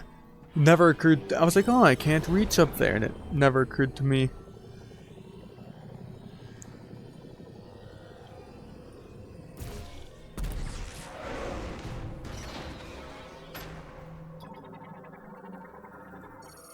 Connector for cargo, cables fitted with a grapple point. Alright, so I couldn't have done it until recently anyways.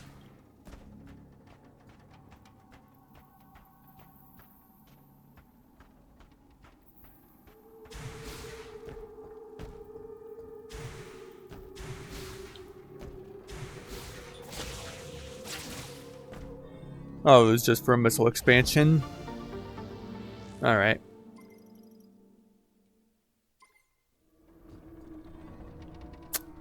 Went all this way back for that? Okay. Okay.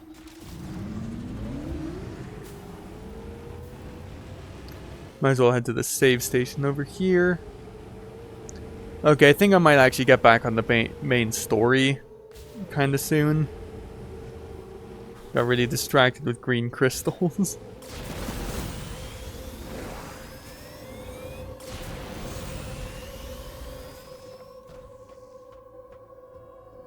Yeah, how long is this video? Hour and a half, and I've basically spent the whole time green crystal hunting.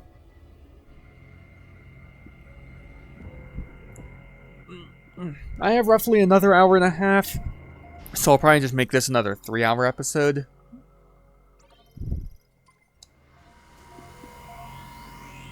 Didn't end up recording yesterday because I was doing online college orientation.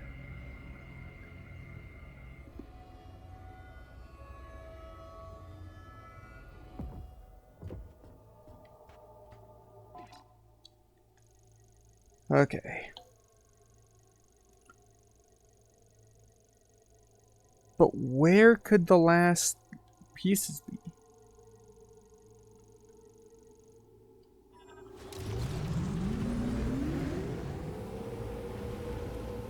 Because yeah, there's like a little bit of unexplored space in that pit over there. A bit of green on the other side of this thing.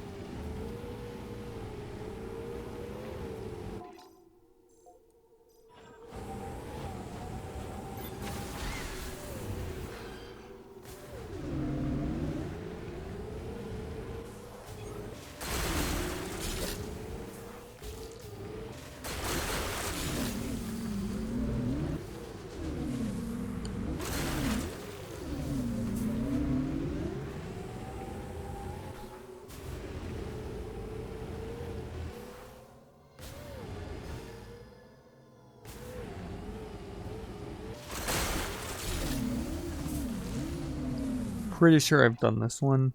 Yeah, definitely.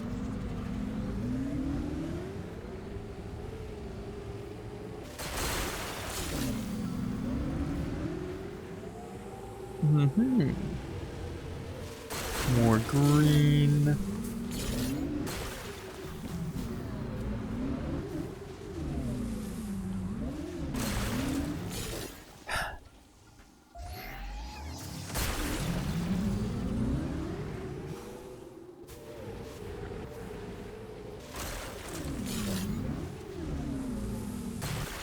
Really?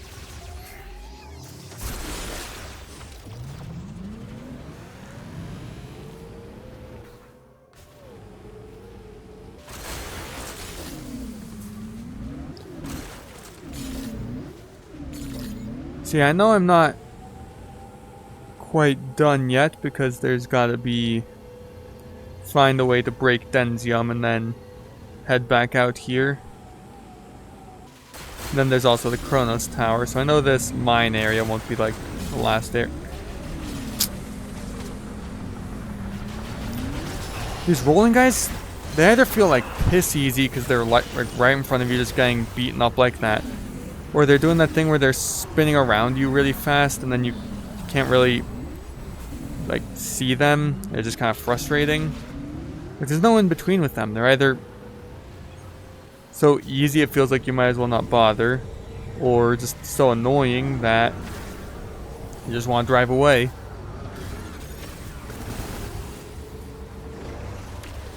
I think I drove past the thing.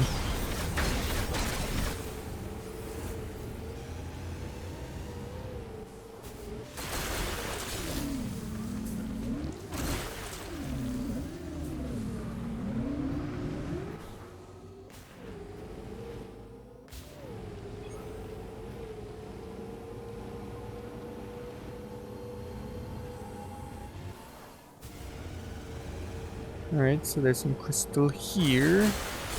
Nice.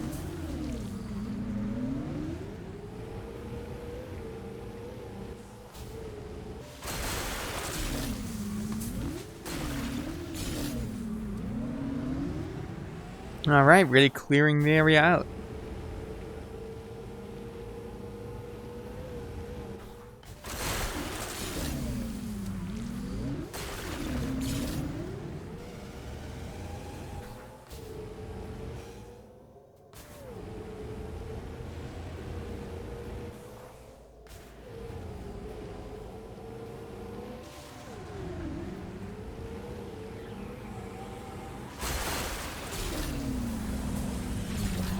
Oh my god, go away!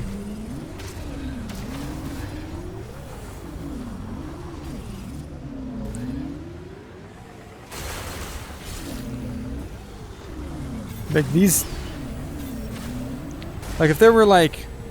Stop and fight a bunch of... What's it called? Things, like... Stop and fight a bunch of space pirates. Because honestly, like, the Viola combat is just kind of annoying for the most part.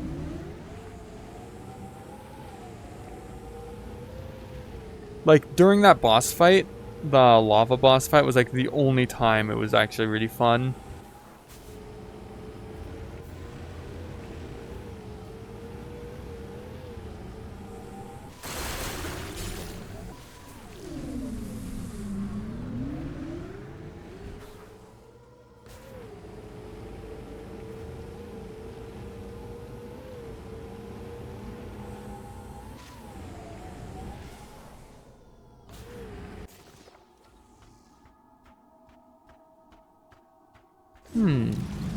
If I like boost off one of the dunes, I can get enough air to... Yeah, that's definitely what this is.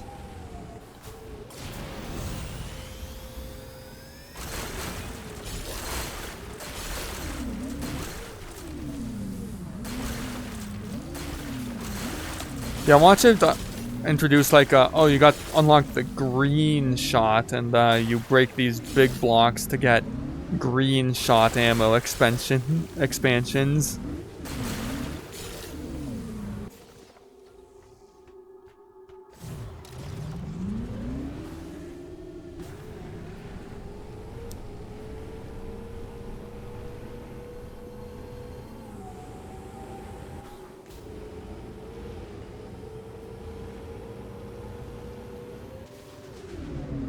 Alright, well there's one right there. I start to drive past one I noticed on the radar.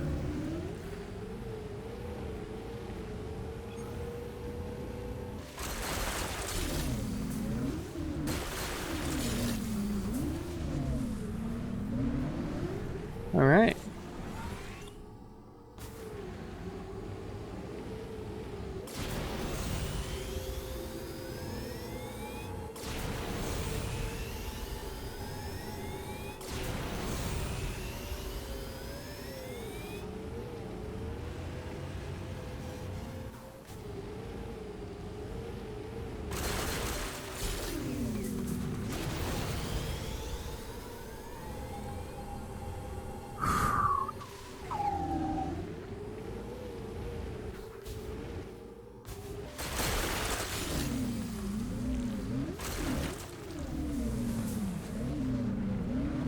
Oh my god.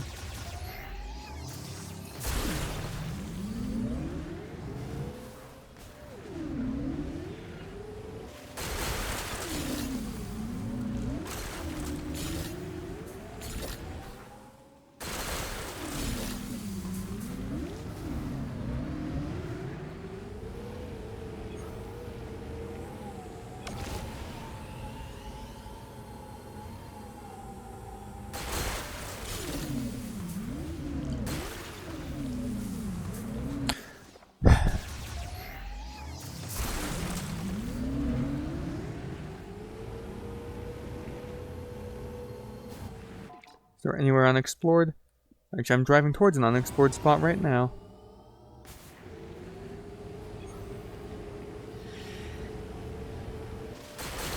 Yeah, I'm probably just gonna finish up the green that's like right around this area and then finally get into the next area.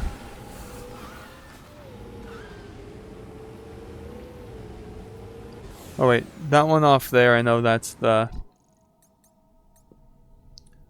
Alright, about halfway almost to the last one. There's probably some in some of these little areas. They're way up on some cliffs. But let's just get into the next area already.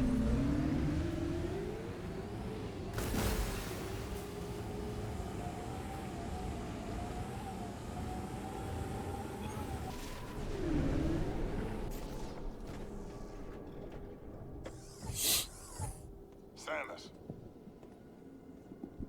let us accompany you. But one issue. Looks like we can't get across. Mackenzie tells me the bridge controls are on the other side of this gap. What do you think?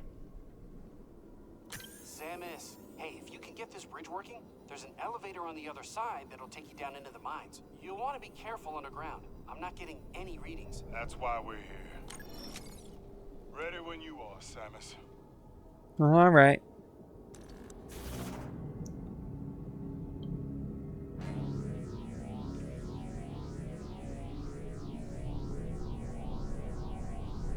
Spider ball. Spider ball. Does whatever a spider ball.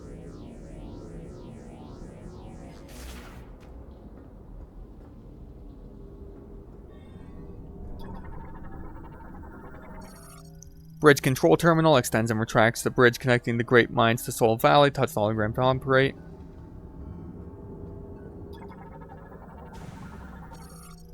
Hatch for the mineral elevator. For safety, it is open only while the elevator is above ground.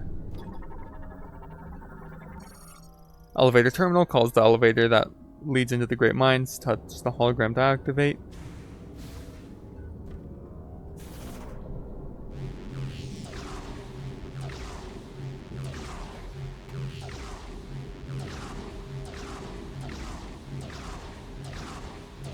Alright, seeing if there's any secrets around.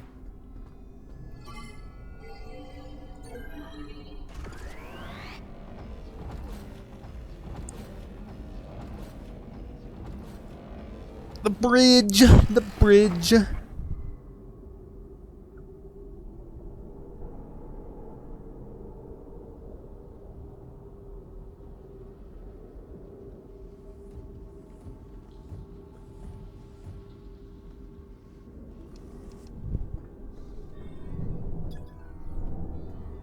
Wait a minute. Did I?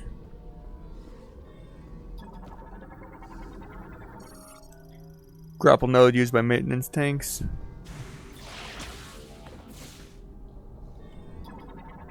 Did I upload the last episode? Gate sealed by an enhanced lock mechanism. Its alloys are extremely durable and effectively impossible to destroy with ordinary firearms. Lock unit can be removed if struck by an explosive force exceeding its threshold. This will cause the unit to resonate with a special frequency that collapses its molecular bonds, destroying it. One second, I need to double check in my file browser. Wait a minute. Yeah, no, this is my Tremors clip. Metroid Prime 4. Episode 7, why is it does it have no music? Okay, for a second I was like... wondering if I remembered to upload the episode where I met the robot guy. Alright, this is probably for the super bomb, but...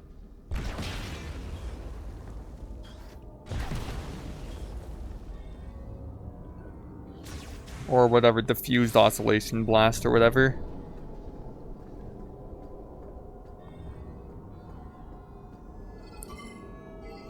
Halo 4 buttons.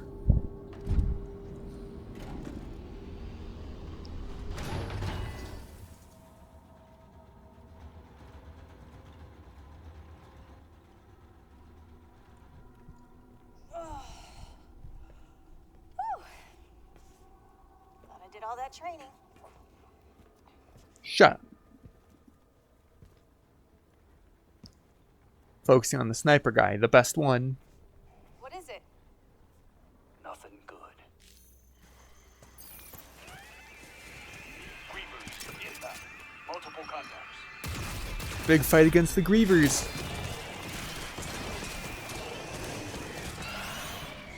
Yeah, no, this is gonna be a big fight. This is the kind of thing the game should have had more of, because this is cool. And like, the Grievers have only ever been a threat when there's crap ton like this.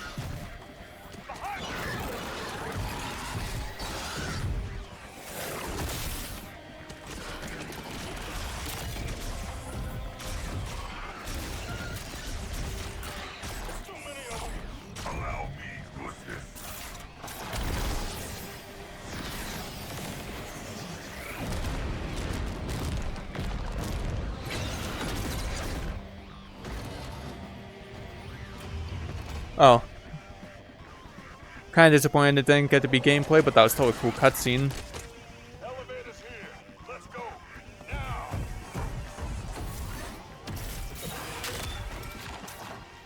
We got you. Go on now.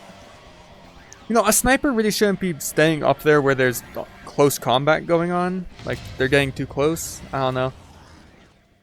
Great. We left the two best characters behind. We have to have the quippy ones, of course. Grievers just kept coming. They're good soldiers. They can hold their own.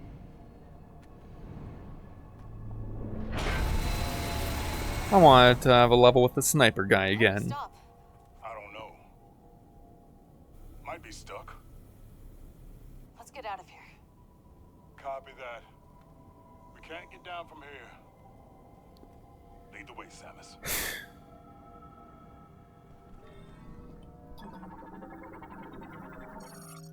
Transport elevator brings heavy machinery in and excavated ore out. Security timer limiters have locked it in place. Security limiters are engaged and disconnecting the power. Reactivating the elevator will require power from the energy converter on the lowest level. Elevator gate, touch the hologram to open, yeah. Elevator recall terminal controls elevator and active all security if limiters are in place.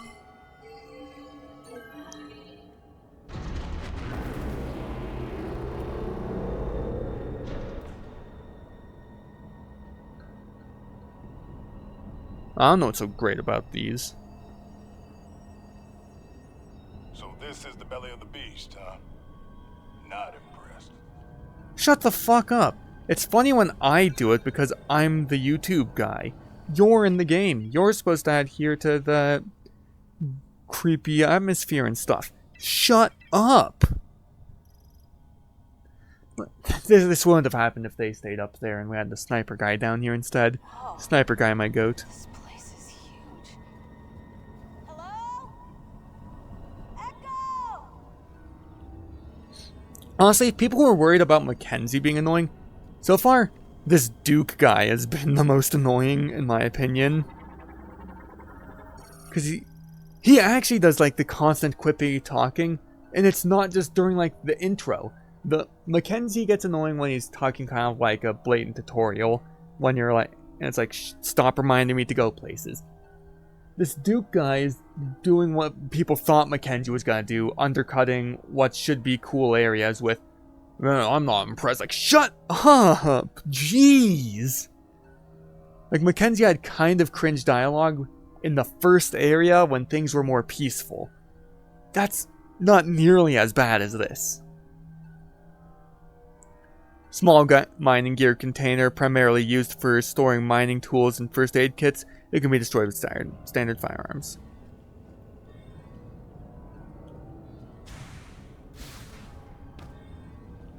Thank God they can't double jump. Yeah, just...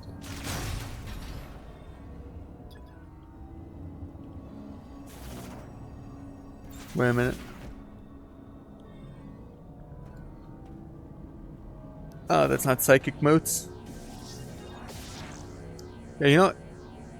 I'm actually gonna test it. Can I boost ball upwards? Shut up.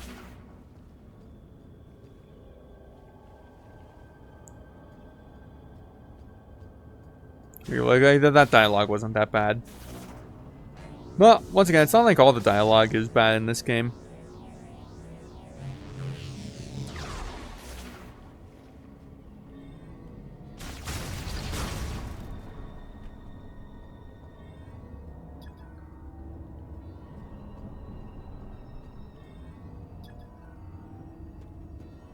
Okay, well, I saw a missile thing over here. I should go get.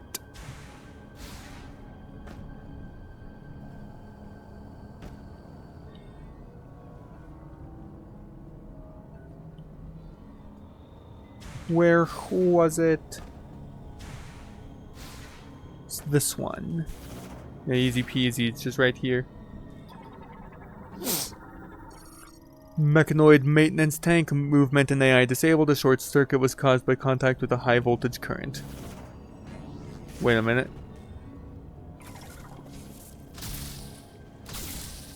Okay.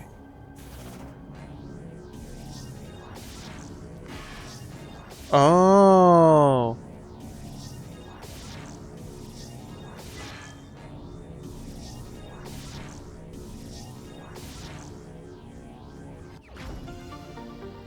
Missile expansion.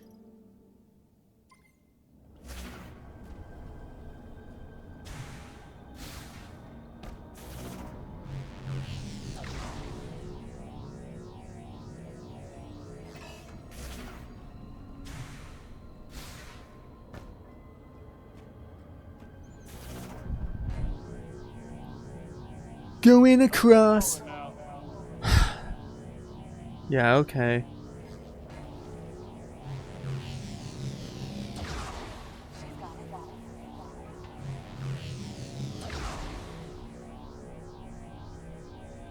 This area is kind of Prime 2 coded, reminding me of the time you kind of do this to get into the big fortress area. That fortress area is really cool.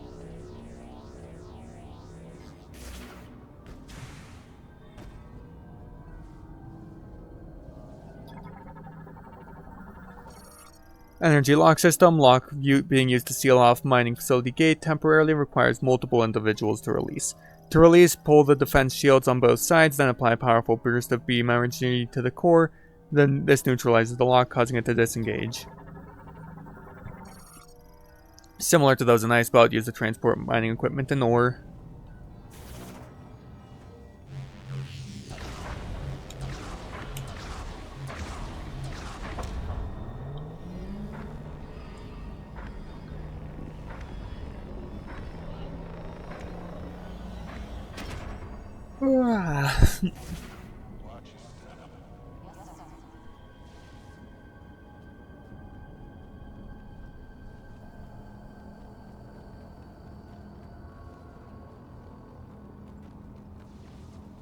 What do we have here?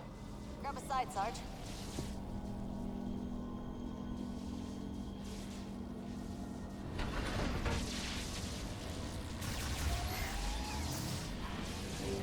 Come on. Oh, time. I don't like being underground. You get buried alive. No one would ever know. What? Does it bring back some memories? Minebot. Das ist Minebot. I guess inside joke doesn't necessarily work in YouTube videos. Whatever, no one watches these. Excavation android create. It's a reference to the. Okay, so my cousins always, you know, a mine land by Ramstein. They always do things where they just change the word land out for other things. Excavation android created during the machine era, host to an AI specifically developed for excavation. Its battery has no charge. I'll tell you some other time. Alright, mentioning the buried alive stuff, that's at least good for the atmosphere. Ore container that is detached from the ceiling rail, blocking passageway is crashed. Its unique steel material and enormous weight make it impossible to remove or destroy. Lemoran excavation facility door. Its sensor is made using an electrified luminescent stone. The stone... Okay, yeah, it's basically just saying the same as every other door.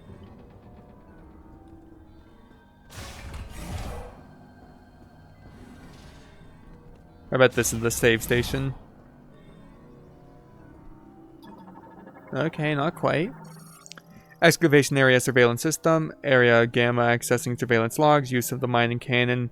Mining cannon has been suspended temporarily. So this is going to be the map room. Alright, area delta. Security limiters activated. Access to the bottom level is now restricted. Area surveillance log. Area alpha. Relocation of the large-scale excavation drill underway. Suspending excavation work. What's this? Shut up! I want to interact with the stuff, not you! Security shutter equipped with a bomb slot. A blast of energy inside will release the Think shutter. it's working? Excavation area surveillance log. Area beta. Sealing of the expansion security passage has been suspended. Uses ultrasound detection to generate a holographic map of the excavation facility and tunnels. Terrain changes are reflected in real time. Okay, so far... Yeah, going over the characters. I'm going to scan the green thing. I don't want to scan the yellow yet. Activates the hologram emitter online and usable by scanning the central node. So far, like...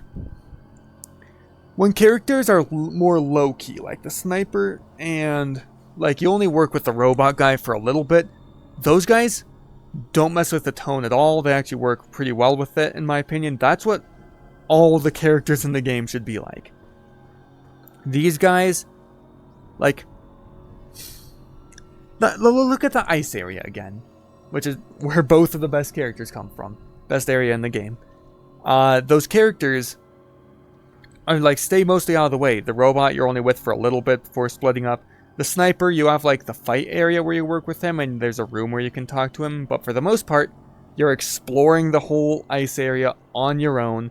And you can actually have some of the spooky atmosphere. This area would actually probably be building like a mix between cool and spooky atmosphere. Kind of like entering the big fortress in Metroid Prime 2. But instead, it's getting undercut by these jerkwads. Both of you. Even when your dialogue isn't particularly annoying, it's just like destroying the tone. Part of Metroid was always the being alone aspect. Like, okay, so this is actually the save room. That's what I thought. Like, after the one to the right wasn't the save room. I didn't say it out loud, but I was like, oh, the other one must be the save room. Like, come on.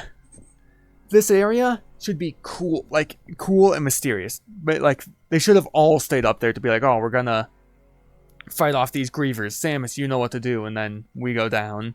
And they just fight off grievers. Like... And this area should have just been Samus. Because, like, having... In some games it can work to have other characters, though it also kind of depends on how well it's written. Like, other games can work with having other characters to point out certain things about tone or world building. But every other Metroid game, or at least every that I've played, I've played the first two Prime games and I've played Dread, and like the first 3 minutes of Super Metroid. Like, they... Part of the tone is built through, scanning, like, Space Pirate logs and Chozo lores and Luminoth and, Lemoran things to discover little insights into things. Maybe sometimes getting a little bit of mysterious exposition from, Luminoth or Lemoran, like, video or dialogue if there's a living one or something like that. And then there's even sometimes finding like security logs, like the Galactic Federation video logs and trooper logs you could find in Metroid Prime 2. That was cool. And like, there could have been a way to have other characters in the game. Like, maybe if it was going for more of like a big action tone. But this area is just an area that like, this would be a cool atmospheric area if it did not have the other characters around. It makes it all feel more safe. There's not as much danger because, oh, you're working with other people. There's not that inherent loneliness factor. Like in Prime 1, areas that wouldn't really even be that spooky just because it's dark, alone, you're alone with your thoughts, you're building your own atmosphere. But instead you're getting, oh, I'm not impressed, Belly of the Beast, blah, blah, blah. Or, I don't like being underground. Or, can we get this thing working? I wonder if this thing can work. No! Let me scan it and decide it and figure out if it can work. Let me be looking around and be like, man, I wonder what I can do with this. That, the tension and, like, the wonder are both, like, the longer I play this game, the more it pisses me off. Because, like, the desert, it's just like, it needs music, and there's a bunch of missed opportunities. I think they could have had more stuff there. But these areas, cut out the people.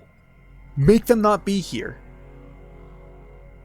Like, even if they had good dialogue, like, even if they had better written dialogue, it would still affect the tone and the loneliness. Like, I don't need a character to tell me, oh, I wonder if this thing can work. No, I should be looking around, scanning, and then be like, oh yeah, this thing can probably work. I should scan this and look into it. It's dumbing it down. It's making the tone worse. It's making...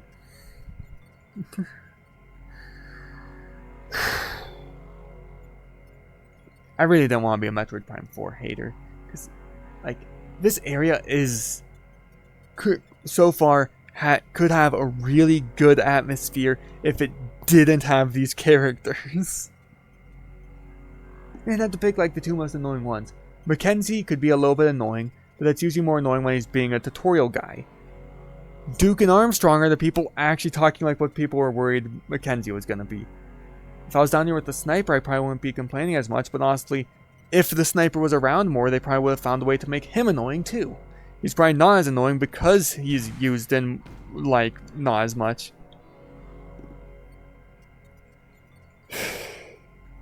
This is just... like, they have a lot of good things going. I keep thinking, oh, maybe it's the next area, or I go to the ice area, and I'm like, oh yeah, things are ramping up now, things are actually spooky, things have a little bit of...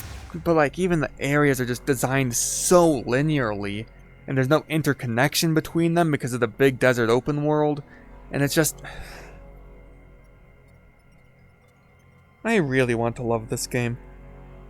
Because despite, like, the literal technical flaws and how much the, like, Prime 2 pisses me off, I can still say I love that game.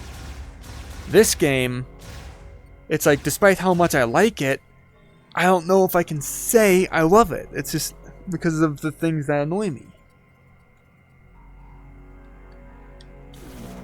Like, should have picked a tone and stuck with it.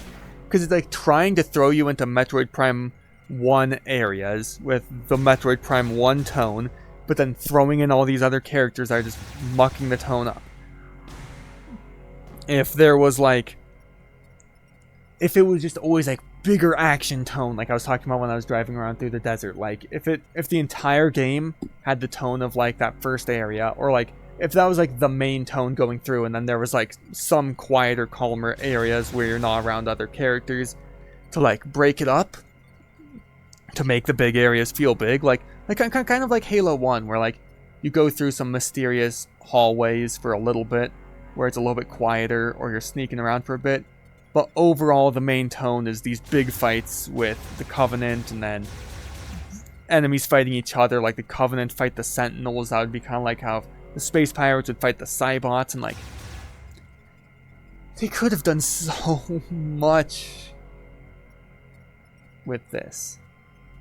But they have an empty feeling open world with no music, that the open world also causes the areas to not have that unique interconnectiveness that Metroid, like, basically pioneered with like the original Metroid. Side characters that just get rid of the spooky tone. There's been one area where the tone's been successfully spooky. Whereas like Metroid Prime 1, even areas that really weren't supposed to be that spooky could feel spooky because you're getting in your own head. You're like, in this game, sometimes you're alone for a little bit, but then once the story's back on, you're with people again. Metroid Prime 1 and 2. Like, Metroid Prime 2, you even have dialogue with talking to the Luminoth guys at the top of the towers, but that's one room. Everything else, it's constant aloneness, which, like, even if this game has, like, that ice level where you're alone for a long period of time, it can't build up as much. If you were alone from, like, meeting Mackenzie, and you're like, okay, yeah, here's, get some people at base camp, and, like, maybe you meet people in the open world instead to bring them back to the base camp, and all the levels, like, when you're not at base camp, basically, or during a few cutscenes, and, like, if you're alone for, like, all of Volt Forge, almost all of the open world desert, almost all of the first level, well, not the first level, the Fury Green, alone for when you're going through Flare Pool, alone for when you're in the ice area. It would have made the ice area even spookier because it would have been the spookiness that it does have in this version of the game, plus the compound of just, like, you get in your own head when you're alone for a long period of time. Like, that's why in Halo 1's spookiest level, 343 Guilty Spark, you're alone, like, you don't have marine backup for most of the level, because, like, when the flood gets revealed and it's like, oh, it's all spooky and stuff, that hits harder because you don't have the marines that you're used to fighting with as you're walking along through this spooky area. And that effect is basically like what almost the entirety of Metroid Prime 1 and 2 have, where, like, you're playing through the game and things are really dour and spooky even when you're in the peaceful areas because you're just constantly alone. It starts to build up how on edge you are. In this game, even if you suddenly start being alone for even like an hour during a level, it doesn't have that compound effect that the first two Prime games have. And, like, Dread also kind of has the same thing. The only thing is, honestly, I do feel like as good as the horror in 2D Metroid like Fusion and Dread can have, there is a certain aspect of, like, I do feel like first person Metroid Prime 1 and 2 pulls me into it a bit more. Maybe it's because of the first person, maybe it's just because of my personal preference on games. But, like, even Metroid Dread, like, the being alone is, like, part of what makes Metroid.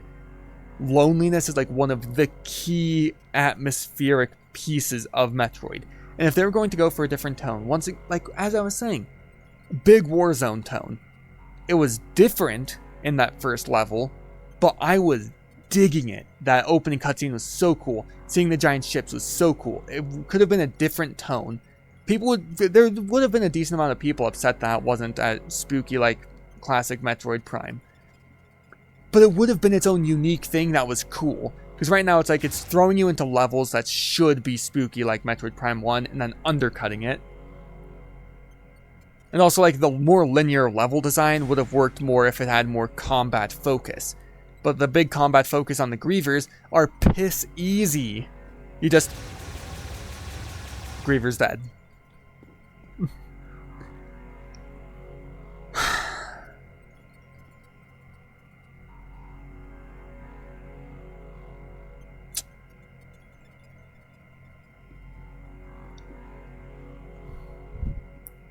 Man, I really did not want to get to this point, but I just kept hoping, oh, the little bits of annoying things. I'm still in the early game. I'm 8 episodes in, and I'm pissed off at the state of how this is. No, I'm frustrated. Like, it's not like end of the world. I'm not one of those people that gets, like, so worked up over a video game like that, but, like, it just annoys me that this could be better in so many ways. In fact, like, I have another hour, basically, I could play this game for. Make another 3-hour episode, but I just kind of don't feel like it. I'm gonna end this episode on that rant. And, yeah. I can officially say I'm disappointed with Metroid Prime 4. Maybe Maybe it has a really long build-up. Maybe at the end of this level is when things get really good. Things are really into it. But I don't think that's going to be the way it is. I don't think that's going to be the way it is. Thank you all so much for watching. Like, comment, subscribe if you watched this far into the video. I doubt anybody did. And yeah, that's basically it. I'll see you all next time.